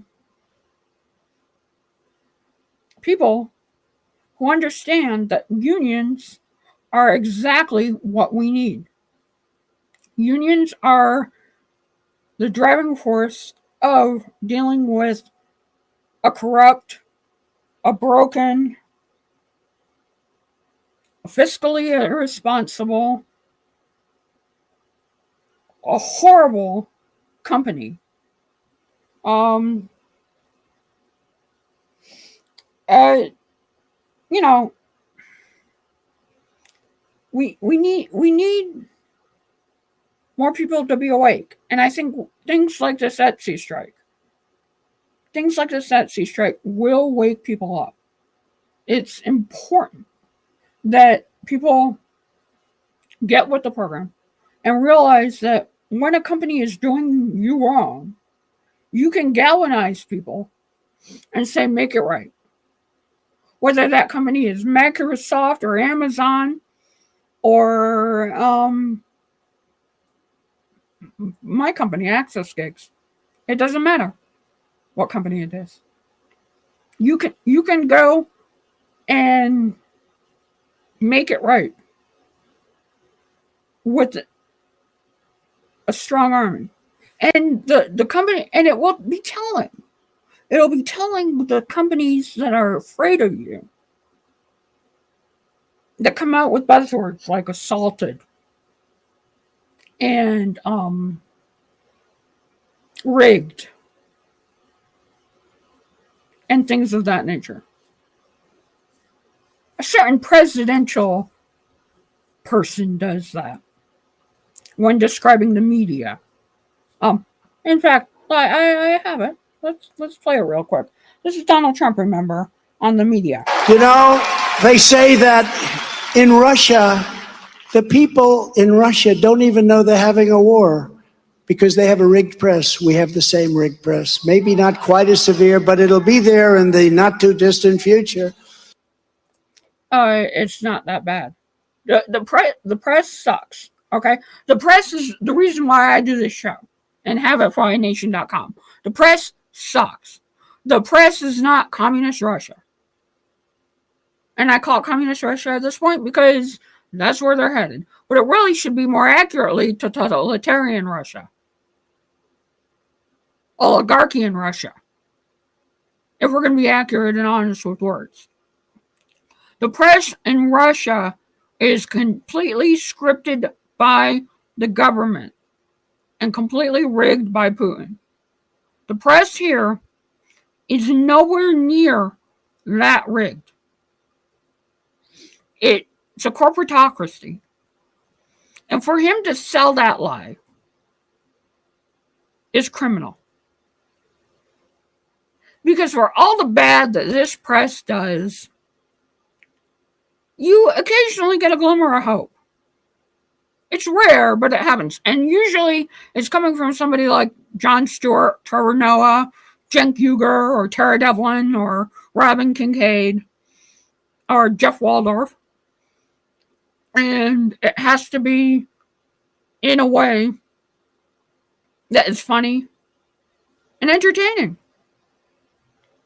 for you to take notice. Or John Oliver, for that matter, doing great work with the whole digital frontier thing.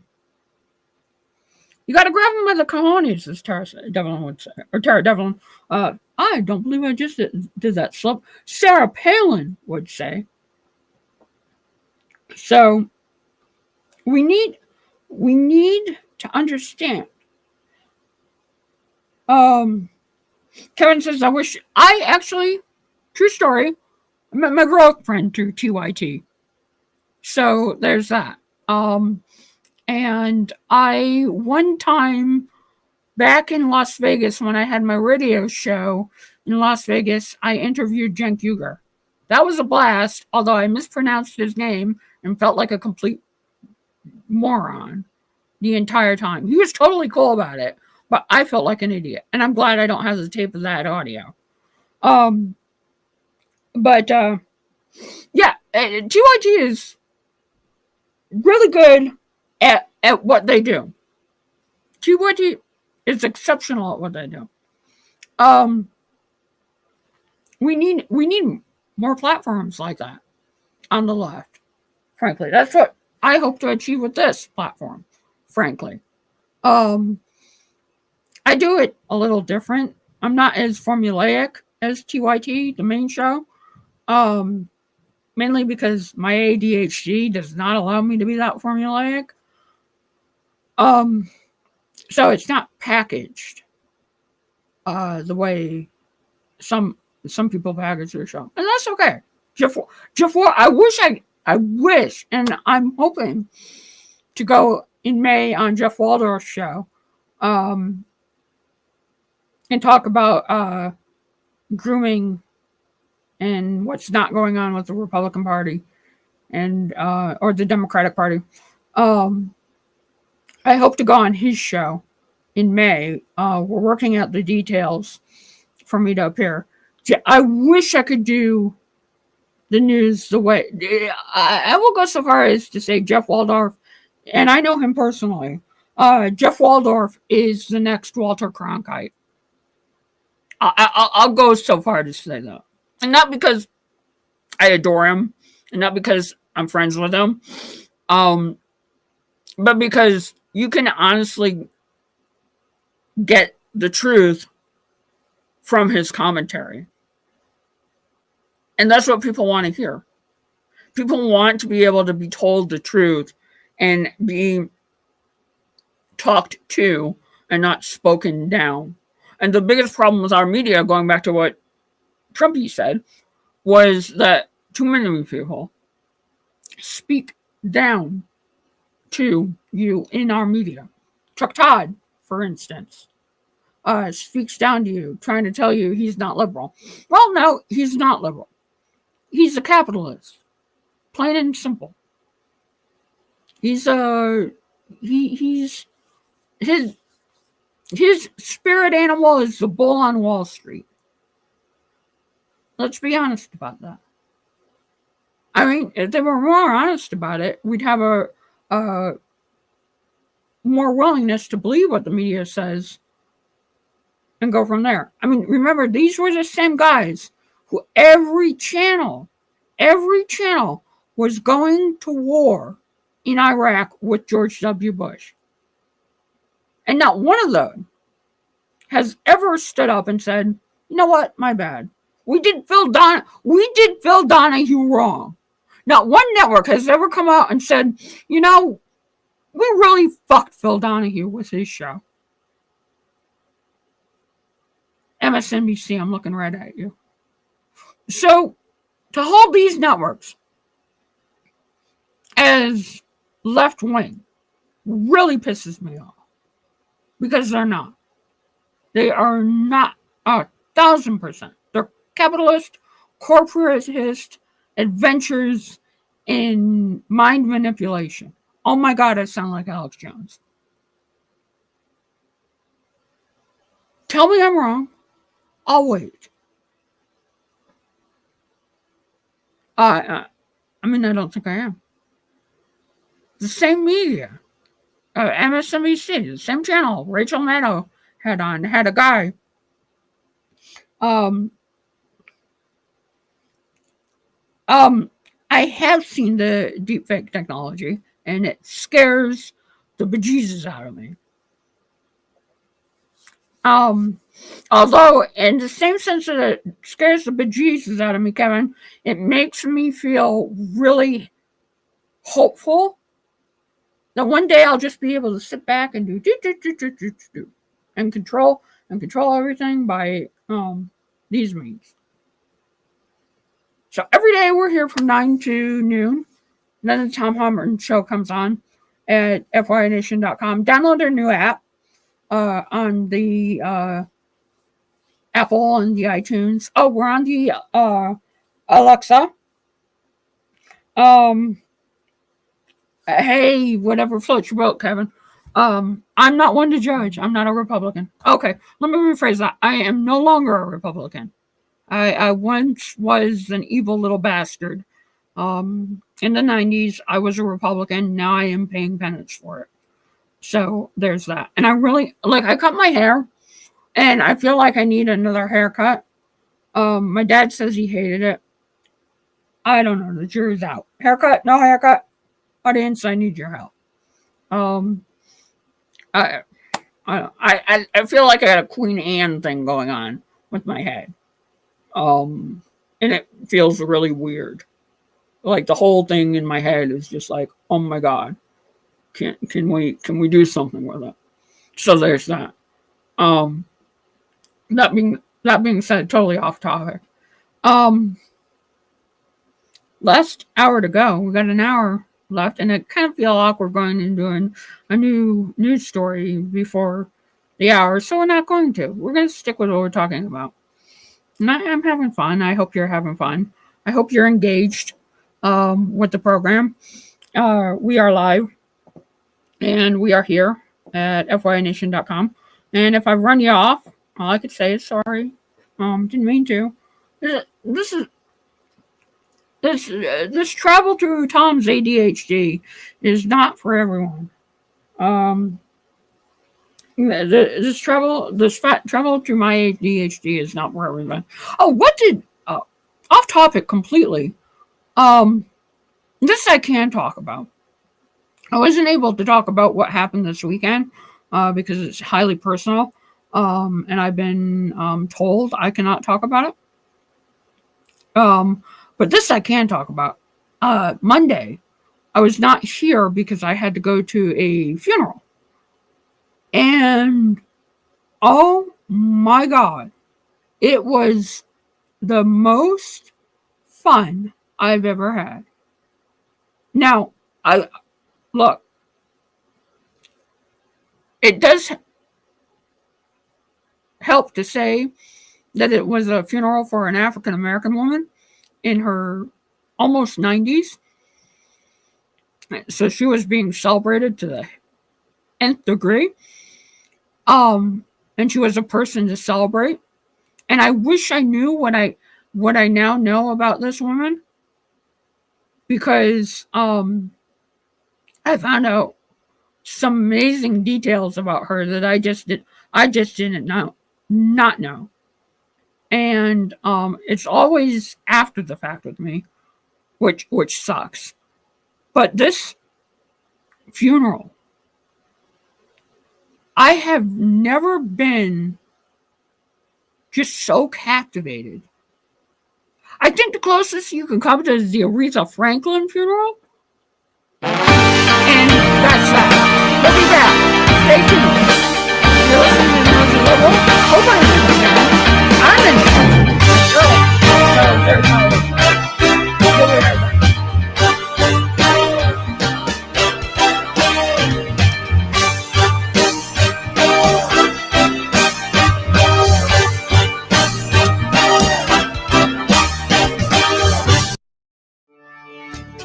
I'm Dr. Anthony Lizowitz, and this is Climate Connections. A NASA satellite mission aims to help scientists investigate not what's happening on Mars or in the Milky Way, but right here on Earth, in the air we breathe. It's a health mission. It's a public health mission. It's designed to have this societal benefit at its core. Yang Liu of Emory University is on the team of international scientists and health experts working on the NASA-led Maya mission. The group is developing technology that will be launched into orbit, likely next year, to monitor air pollution in more than 10 cities around the world. The equipment will observe how tiny air pollution particles reflect or absorb light. Scientists can use that information to determine the concentrations of pollutants, such as sulfates and nitrates. Most of these air pollutants are emitted during fossil fuel combustion from power plants, from traffic. Epidemiologists will use the data to study connections between these pollutants and the local prevalence of health problems, such as heart attacks, lung disease, and low birth weight. So he says the mission will provide detailed data about the health impacts of burning fossil fuels. And he says that can help shape policies that protect human health and reduce climate change. Climate Connections is produced by the Yale Center for Environmental Communication. To hear more stories like this, visit climateconnections.org.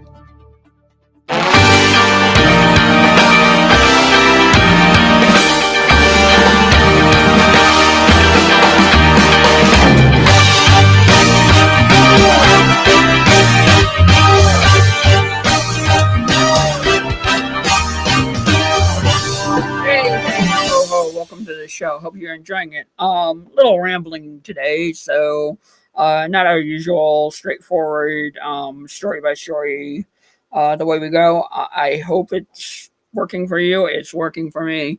But I want to talk about the story, and it really riles me up, as the story should. I love stories that rile me up. And Kevin, good seeing you. Too bad you can't stay longer. I love stories that rile me up, and this story really, really gets to me. This story really, because there are victims on all sides of the story, and the Blaze, just black or white, black and white. One victim, it's the person who was murdered, and we got to go after the homeless people. That's the problem. And the Blaze just sees it as this one-way street. And you have to, when you're looking at the story, you have to take it from many angles. And I tweeted the story out to Elon Musk's Dental Love Twitter. So it's at hashtag #AVILive if you want to check it out. It really, oh my God, it makes me so sad on multiple levels. Because you got to feel for the victims. And it should be for the victims who you feel for. But not if you're in California. See, there was this woman who was raped and murdered near a homeless encampment in January. Emma Rourke vanished while she was taking a walk near American River Parkway at about noon. Apparently, the pathway is plagued by homeless people in tents and encampments.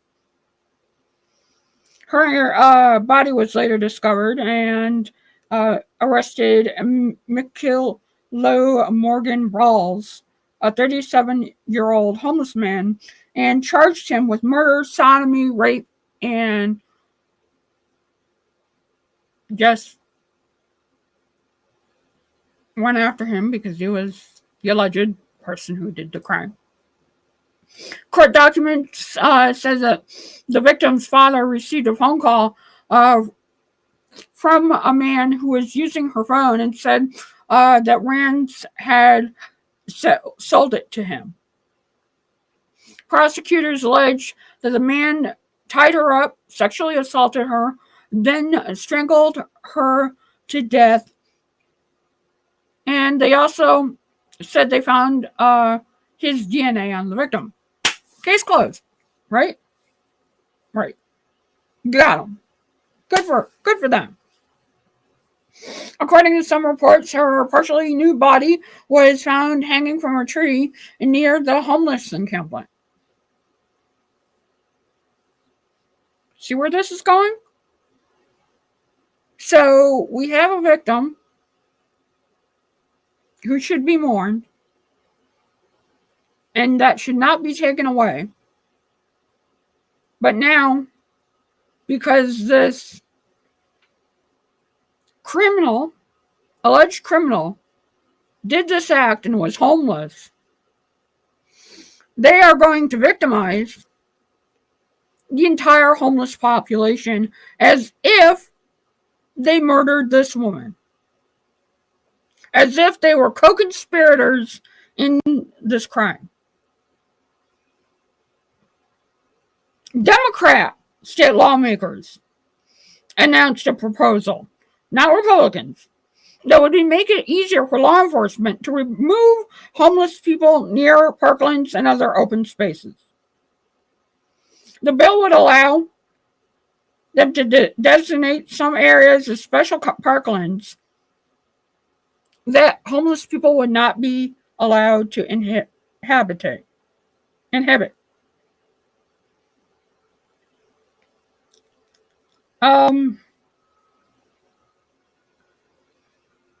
So the Democrats, not Republicans, the Democrats are like, let's go after the homeless.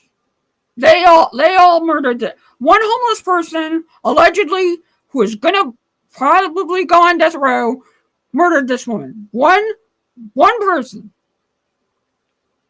So now the state of California, in the Democratic infinite wisdom, sees fit to demonize every homeless person for one criminal act. You are criminalizing the poor people of California, the poorest of the poor, for something they had nothing to do. What were they doing? They were in an encampment because you, the state of California, cannot provide affordable housing. You cannot provide them with livable spaces. So you, the California state in the USA, decide that you're not going to be benevolent to these people and give them homes. No, you're going to say it's harder now for you to find safe spaces in the wilderness to be able to stay. Because one person allegedly did this. You're going to take the entire homeless population and just say, we can't handle this. You're not going to actually... And this, it would be simple. It would be simple if this were Republicans. You expect it from Republicans. It would be so easy. But these are Democrats in California. Democrats are taking a tiny population who have no power and making them all victims. This is the point where a reactionary goes and says, see, Tom, the Republican and the Democratic Party are the same because the Democratic Party is handling it exactly the way the Republican Party would. See? Don't you get it? They're the same, Tom. No, this is where I say no. No. They're not the same. Because the Democratic Party can be changed. And we can get rid of these people who do these things. The Republican Party cannot be changed. The Republican Party at its core is a vile, disgusting atrocity to the human condition. The Democratic Party, flawed, but even in this, thinks it's doing the right thing. Even in their complete haste, they think they're doing the right thing.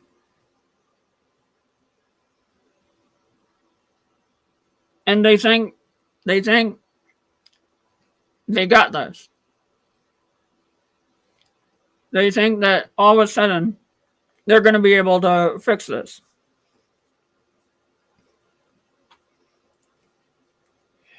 Jim says harsh Republican laws in red states plus weather means a lot of homeless people end up in California. Absolutely.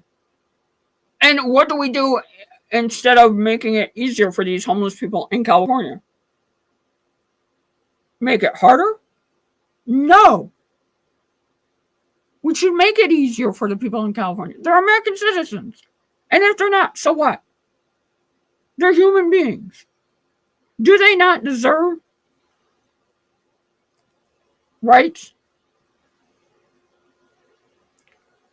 Do they not deserve opportunities? I submit they do. I submit they deserve rights and deserve opportunities.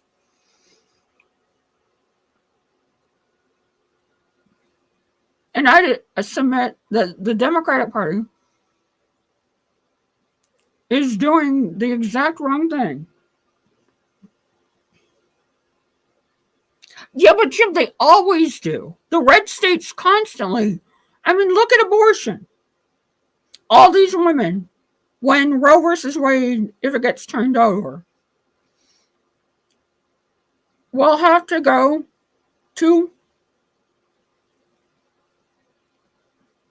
a blue state. I'll be right back. One quick sec. I gotta deal with something. We'll be right back after this.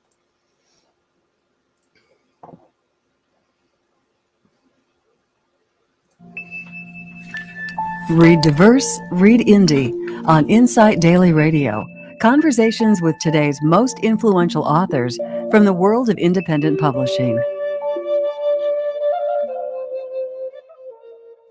Denise Lajmadier is a Native American author, and her latest book is entitled His Feathers Were Chains, an award-winning poetry collection addressing trauma, love, grief, and enduring hope. While the premise of the collection is overt criticism of settler society, the poetry within is subtle, approachable, and grounded in Ojibwe knowledge and customs. We spoke with her about this most interesting book. I want my poems to be very readable, because you hear about so many people saying, I hate poetry, or I hate it in school because they had to scan it and they had to do all kinds of work. They had to try to interpret it. It hurts their brains, and so they don't like poetry. So I wanted my poems to be very readable to anyone out there, especially, as a Native writer too, with my writing group who are all non-Native women. I would run my poems by them because I wanted my poems to be able to be read by general audience, not just by Native people. So I wanted non-Native people to be able to relate to my poems and have them understandable. So they're not opaque. You don't have to dig for any deeper meaning, anything like that. They're pretty clear. Like I said, they're narrative poems. Some are prose poems, so they're very readable. And I think that's important for people so they can enjoy poetry. That's author Denise Lajmadier on her latest collection of poetry, His Feathers Were Chains, published by North Dakota State University Press. Sorry about that. Had a slight Read Diverse, Read Indie is presented by the Independent Book Publishers Association. But this is what they always do, the GOP. They completely make it the situation that could be better worse. The homeless situation should not be that bad in America. We have record low rates of unemployment. There should not be a homeless situation in America the way it is right now. And yet here we have the homeless situation being handled and, in fact, mishandled in the way that it's being handled. Mishandled in the way that it's being mishandled. Kind of like my little wardrobe malfunction.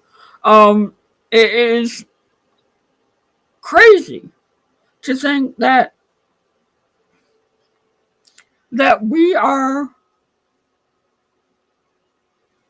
at a place where we have to make people who didn't do anything wrong, these homeless people did not do anything wrong, and make them into enemies, enemy combatants, essentially. They are not. I mean, what happened to Love Thy Neighbor? Where did that go? Somebody explain that to me. What happened to it? Because I don't see it anywhere. I see it vanishing. And I'm bothered by that. Instead, even the Democratic Party, have found excuses to make homeless people suffer more in a situation where they should not be suffering. Let me repeat, they are being made to suffer by no fault of their own. They are being made to suffer more than necessary. They did not create this situation. They did not do this. And boggles my mind that this is where we're at. It really does. And it frustrates the hell out of me that this is where we're at. I can't stand it. Democrats. Good, well, it's like Eric Adams. 100 days in. And his sweep of the homeless people. Well, they don't have this. They don't have that. They don't have... Well, get it. Get the funding. Do your job. Be mayor to everybody. Don't just be mayor to people who are in the high rises.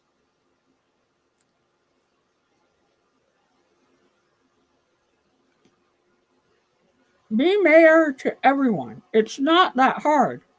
It shouldn't be that hard. That you are mayor to everyone. Democrats, be representative to all the people.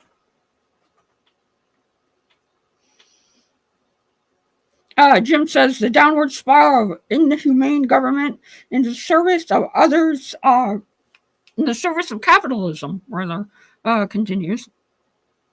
A capitalist government needs to find ways to profit off the homeless in order to help them. Absolutely. You got to rig the system to make it so somebody is getting rich, and then only then will the homeless people and population be saved. It's damn frustrating and a damn shame that this is where we're at. It shouldn't. It doesn't have to be this way. We can find well-meaning, and the worst part is these politicians in Sacramento, in California, are well-meaning.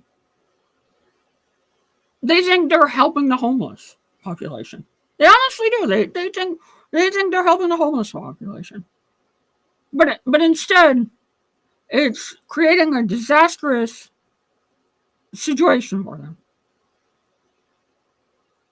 and it's horrible, and it's sad that this is where we are.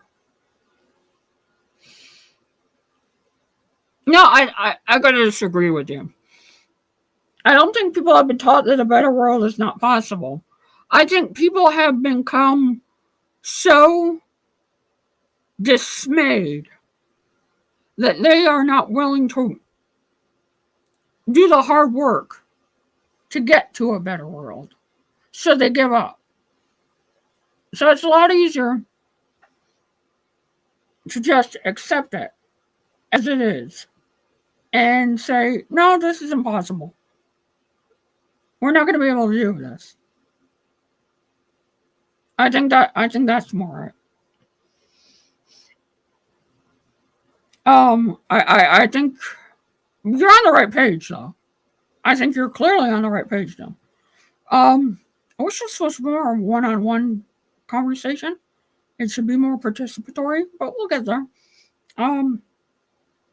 We'll get there. Story by story, show by show. Wardrobe malfunction by wardrobe malfunction. Can't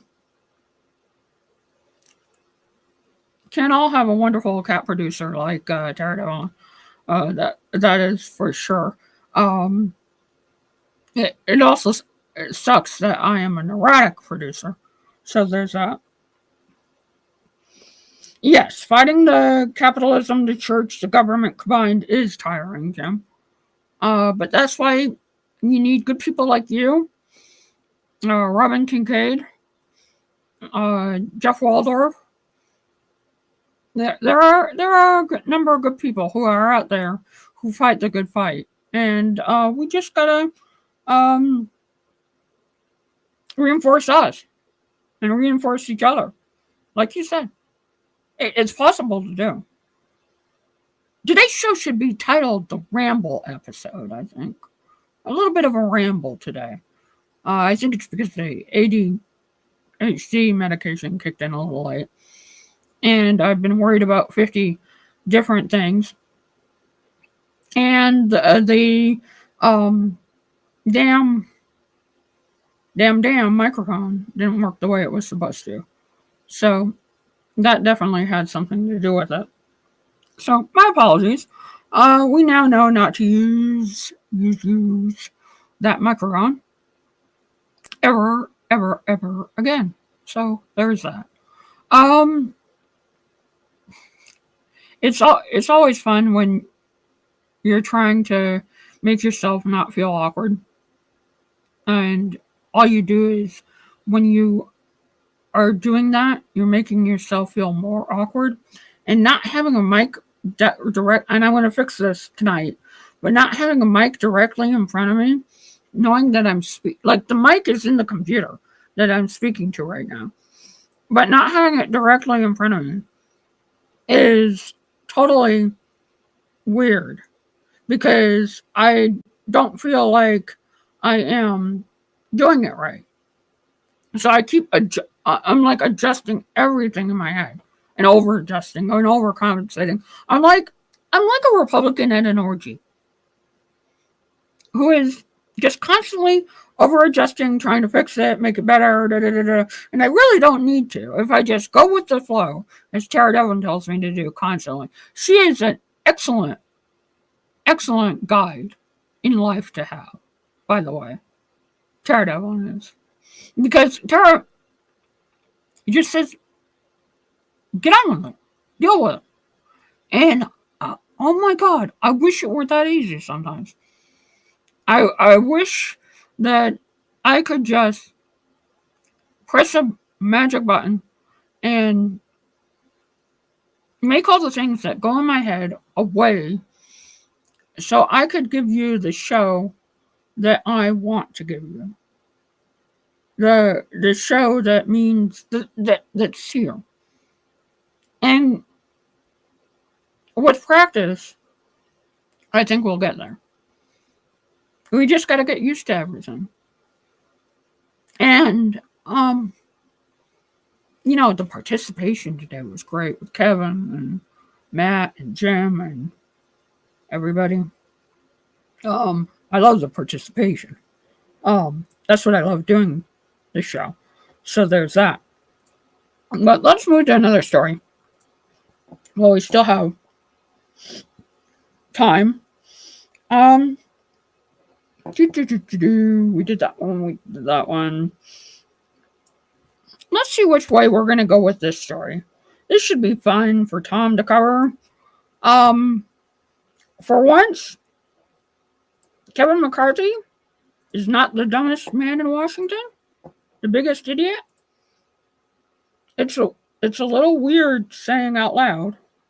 It's a little chilling saying out loud that Kevin McCarthy has some knowledge in what he's talking about, because you don't know, like when you talk about Kevin McCarthy, the leader of the House Republicans, you don't normally think Einstein, right? You don't normally think, oh, he has a full noggin that's going to take him places. Like, I don't think that. I mean, some people may not think that of me, and that's perfectly okay. I am not in Congress. I will never be in Congress. I am not trying to be looked up to as this, that, and the other thing when it comes to Congress. So that does not matter to me. I do not desire that position in life. That being said, Kevin McCarthy wants to be Speaker of the House one day. He's wanted to be Speaker of the House several times. And the last time, Kevin McCarthy cock-blocked himself. Because Kevin McCarthy was like, you know what? We're going to reveal on national TV our strategy to get Hillary Clinton. That's a good idea. And so, Kevin McCarthy disqualified himself from leadership because the powers that be in the Republican Party said, "Yeah, no, we're not gonna deal with this. We're not gonna let this fly. We're not gonna allow this crazy, nonsensical, batshit bullshit around, because he's just gonna tell the secrets. You can't close the vault with him. There's no vault to close with Kevin McCarthy. He just opens the vault and he tells every little thing. And he doesn't know how to keep his mouth shut. Kevin McCarthy just doesn't know how to keep quiet. That's Kevin. He's the guy at the orgy trying to do everybody a favor and get them high on cocaine. That's Kevin McCarthy. He's that guy. I just have this feeling that is Kevin McCarthy in a nutshell. So Kevin McCarthy has a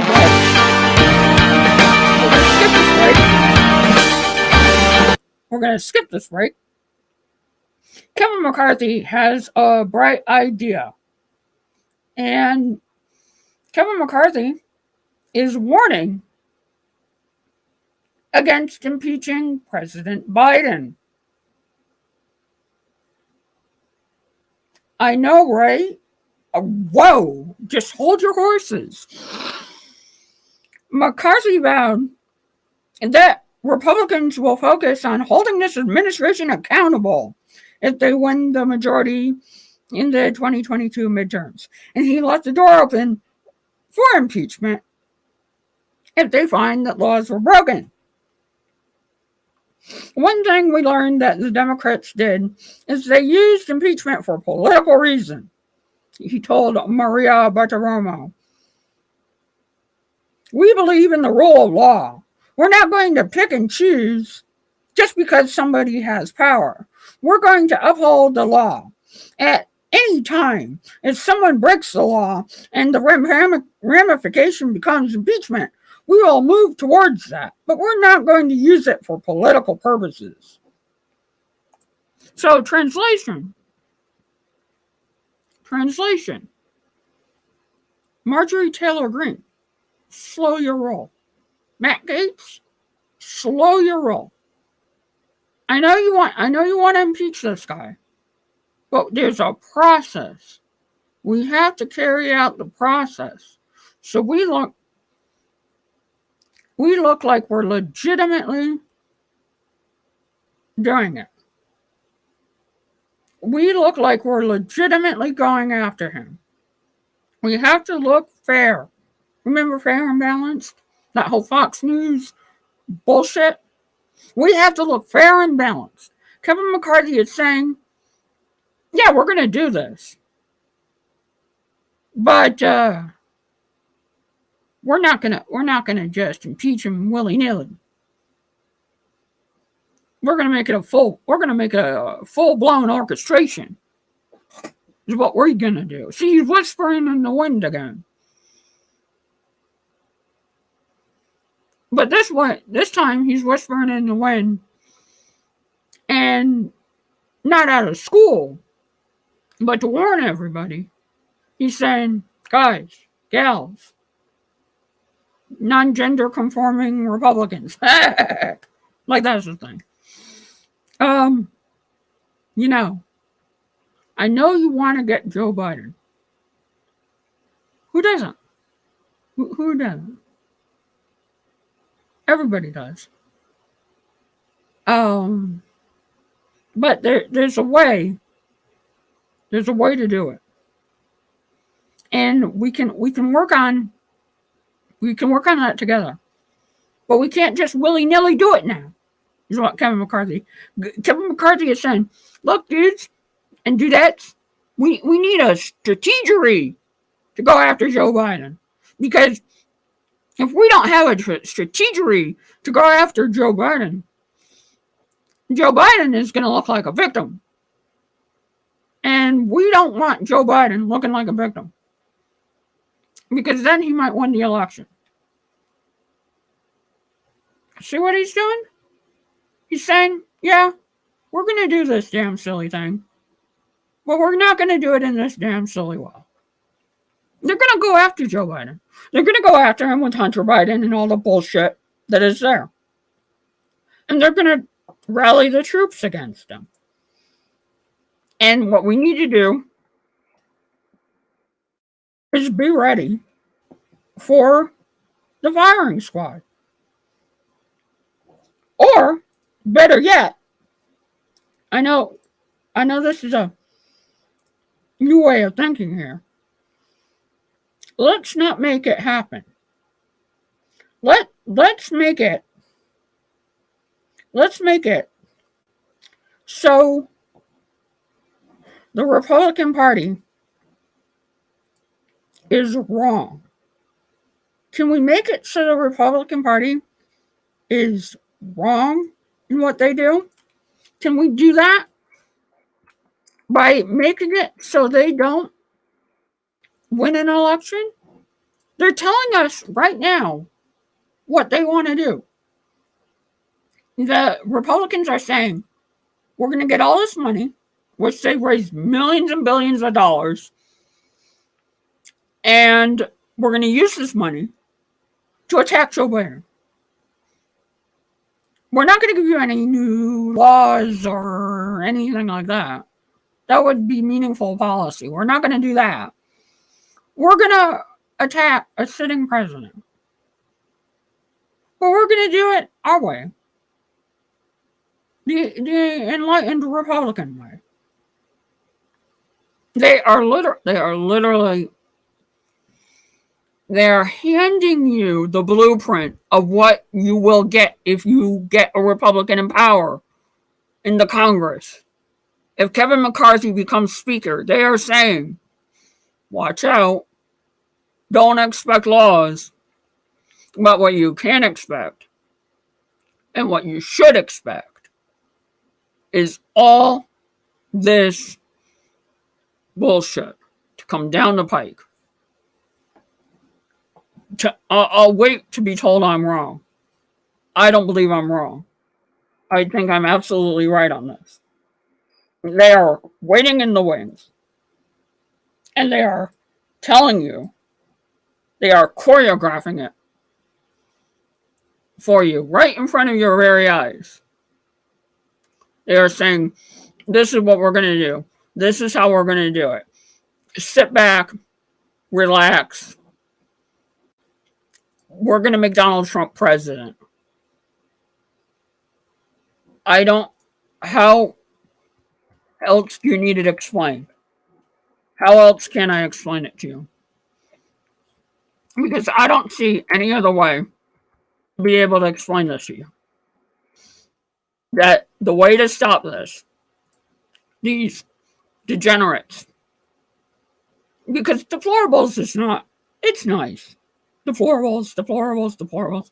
These degenerates, these malcontents, these malicious menaces, to stop them, the best way to do it is to, win the election. Win the goddamn election. That would be the best way to stop it, I think. No, in fact, I know the best way to stop them is to piss all over their want to be able to do this. And I think that's the only way we're gonna get there in a positive and meaningful way, is if we go after the Republican Party in a righteous way. And in one voice, get rid of these people. Is the only way I see any way of any good happening from this. Otherwise, we are screwed. We are truly screwed. And I don't want to be screwed. I want things to work out. I think they can work out. I still have a little glimmer of hope for them to work out. But they sure as hell will not work out if you don't get out there and vote. If you want Kevin McCarthy's fever dream bullshit to, like, take place, that's more power to you. That's what's going to happen. His fever dream bullshit is going to take place, and we are going to have the mess that we have. If you want somebody to stop them, elect a Democratic person. If you want to keep on with this train that we're going down, well, there's the Republican. I got to do something really quick, and then we'll come right back. So we're going to take a real quick break. Normally we don't, but sorry, I have to deal with this, work-related. And we'll be right back right after this. I'm Rick Smith, and this is Labor History in 2. On this day in labor history, the year was 1937. That was the day the United States Supreme Court decided the case National Labor Relations Board versus Jones and Laughlin Steel Corporation. This case declared that the National Labor Relations Act of 1935 was indeed constitutional. Also known as the Wagner Act, it is a key statute that provides the legal basis for private sector workers to organize, collectively bargain, and to go on strike. Jones and Laughlin Steel, the fourth largest steel producer in the country at the time, had fired several workers trying to organize with the Steel Workers Organizing Committee in Aliquippa, Pennsylvania in 1935. The NLRB had originally ruled against the company and ordered the workers reinstated with full back pay. But J&L refused, arguing that the act was unconstitutional on the basis that the federal government did not have the right to regulate interstate commerce. In a 5-4 decision, the court ruled that labor management disputes did affect interstate commerce and thus were subject to federal regulations. Historian James Pope notes that the statute was upheld only after a massive wave of worker militancy, punctuated by the spectacular 6-week sit-down strike at General Motor plants in Flint, Michigan, demonstrated what might have happened if the court decided the case differently. And in his book, The Last Great Strike, Little Steel, the CIO, and the Struggle for Labor Rights in New Deal America, legal scholar Ahmed White adds that the case was decided only after 2 years of legal uncertainty. Before Jones and Laughlin was decided, CIO unions were already negotiating and signing collective bargaining agreements. Ruling the Wagner Act constitutional has nonetheless benefited millions of workers for decades. For more information, go to laborhistoryin2.com, like us on Facebook, follow us on Twitter at laborhistoryin2. Okay, we are back. Welcome back to the program. I did my little quick thing. I'm sure I pissed off everybody with what I just had to do with my family. But what else is new? That's what I do best. I piss everybody out. So it is what it is. We're live. We're here. I do my best, right? And you can only do your best, whether it's a show or whether it's live. You can only do what you can to please people, and if it works, it works. If it doesn't, you try harder, and you go from there. Let's see.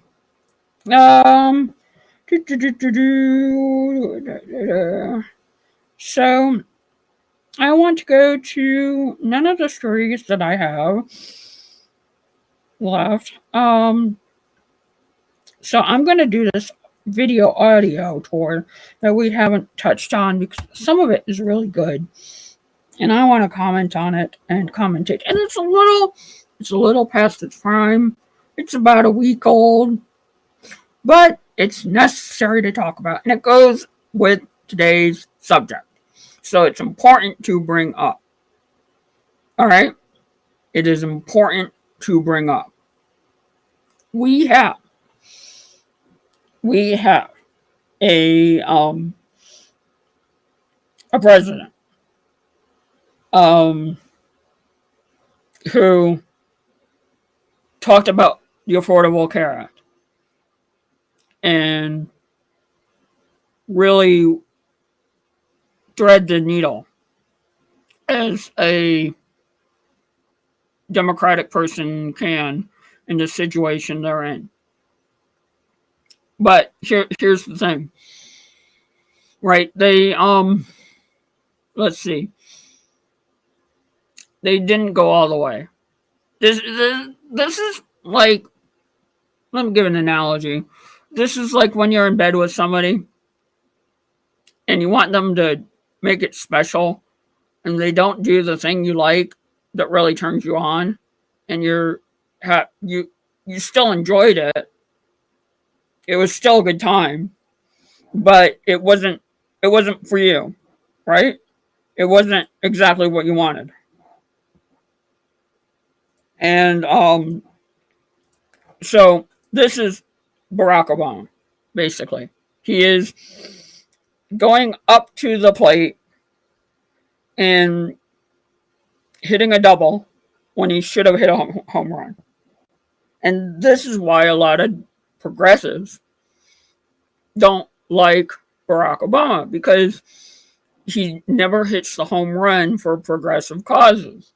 It's always, let's hit the double.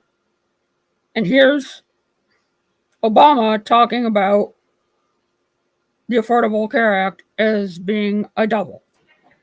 Even today, some patients still pay too much for their prescriptions. Some poor Americans are still falling through the cracks. In some cases, healthcare subsidies aren't where we want them to be, which means that some working families are still having trouble paying for their coverage. Here's the thing, that's not unusual when we make major progress in this country. The original Social Security Act left out entire categories of people, like domestic workers and farm workers. That had to be changed. In the beginning, Medicare didn't provide all the benefits that it does today. That had to be changed. Throughout history, what you see is that it's important to get something started, to plant a flag, to lay a foundation for further progress. The analogy I've used about the ACA before is that in the same way that was true for early forms of Social Security and Medicare, it was a starter home. It secured the principle of universal health care. Okay. It secured the principle. No, it didn't. No, at best, you got a used car. Or to go with your analogy, you got an apartment. Okay? Mr. President Obama, the ACA is not a starter home. The ACA is a fixer-upper. And I was saved by the ACA. And the Affordable Care Act saved my life. I am wearing a defibrillator in my body. Wearing doesn't sound right, but I have a defibrillator in my body to prevent catastrophic heart failure because I have the expanded Medicaid option in the Affordable Care Act, which means I am poor enough to be able to go into the doctor and say, I need the best coverage. and get the best coverage. And I got the best coverage. Everybody should have this option. Every American should be able to go to the doctor and say, Doc, you know what I want? To not pay a bill. To not beg for the next treatment. This is the Affordable Care Act. Well, so many things are good in it. Is a Republican idea for care. This was a Republican idea through and through. This is not, and this is why they can't repeal and replace their own idea. Because this is their idea. This is the best plan. This is the best plan the Republicans have to offer. Offered up by Nancy Pelosi and a Democratic president with some good bells and whistles on it by a Democratic socialist named Bernie Sanders. Romney Care is exactly it, Jim says. This is Romney Care. I love the Affordable Care Act. I love it. But that does not mean that it's a starter home.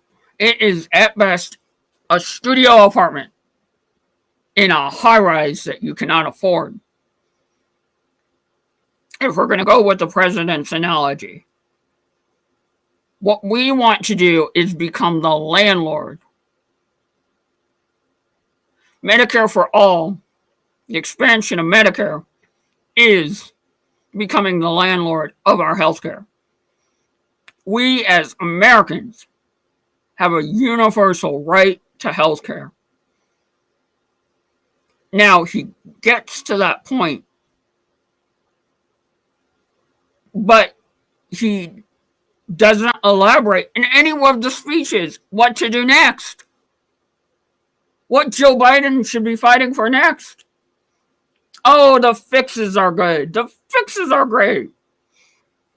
There's no what steps to make the Affordable Care Act close all the gaps for the homeless, for the poor people, for the over-income people who can't get into the Medicare expansion.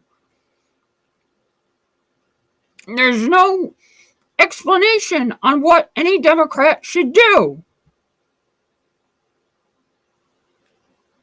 Because, oh, we fixed it. And the website didn't work, but we fixed that. The Affordable Care Act is, at the time, the best we could do.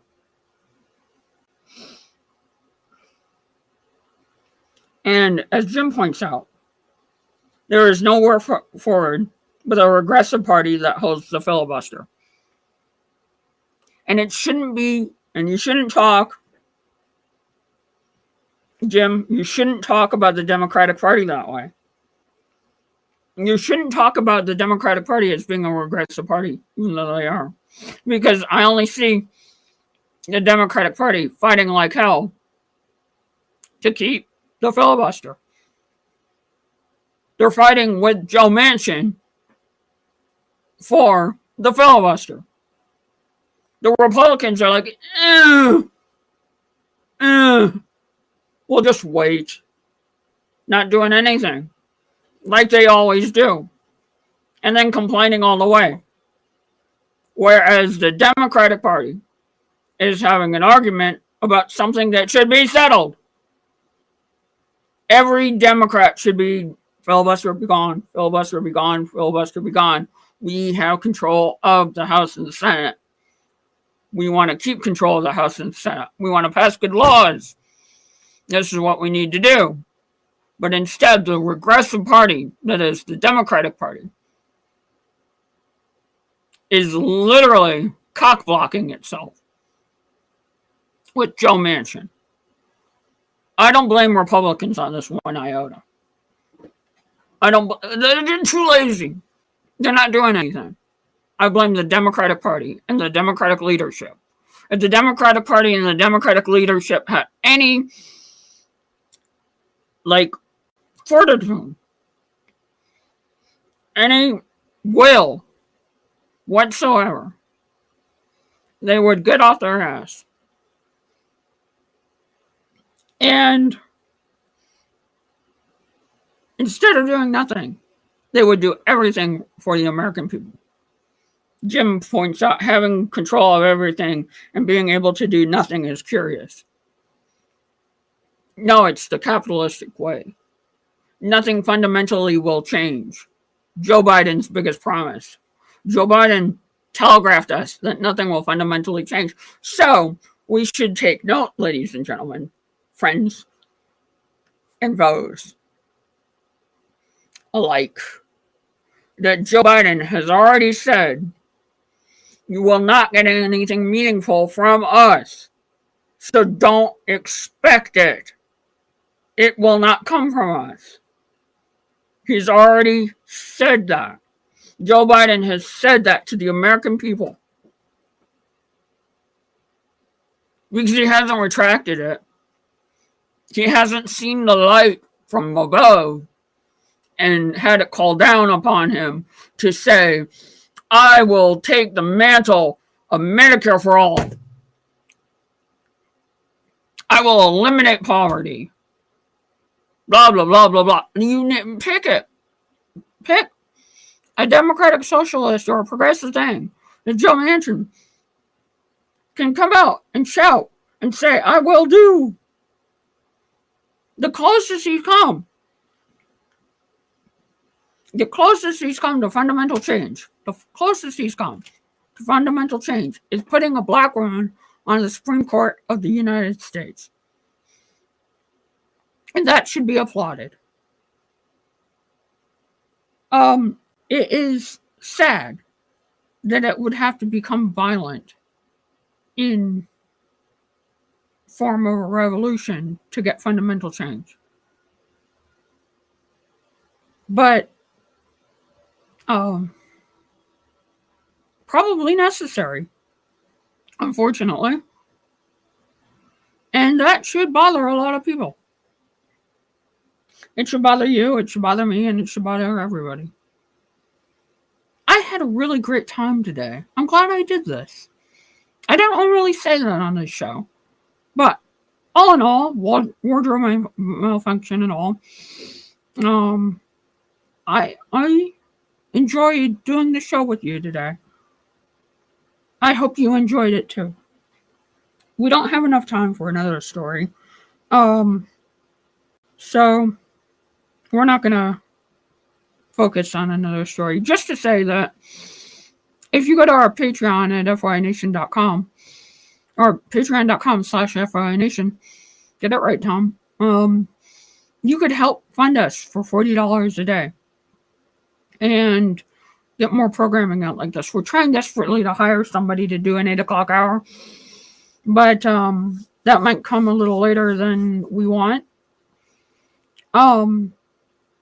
We really want to move forward with new programming and get people voices. But if you can't contribute to me or don't want to, I would like to suggest Tara Devlin or Robin Kincaid or Brad Friedman.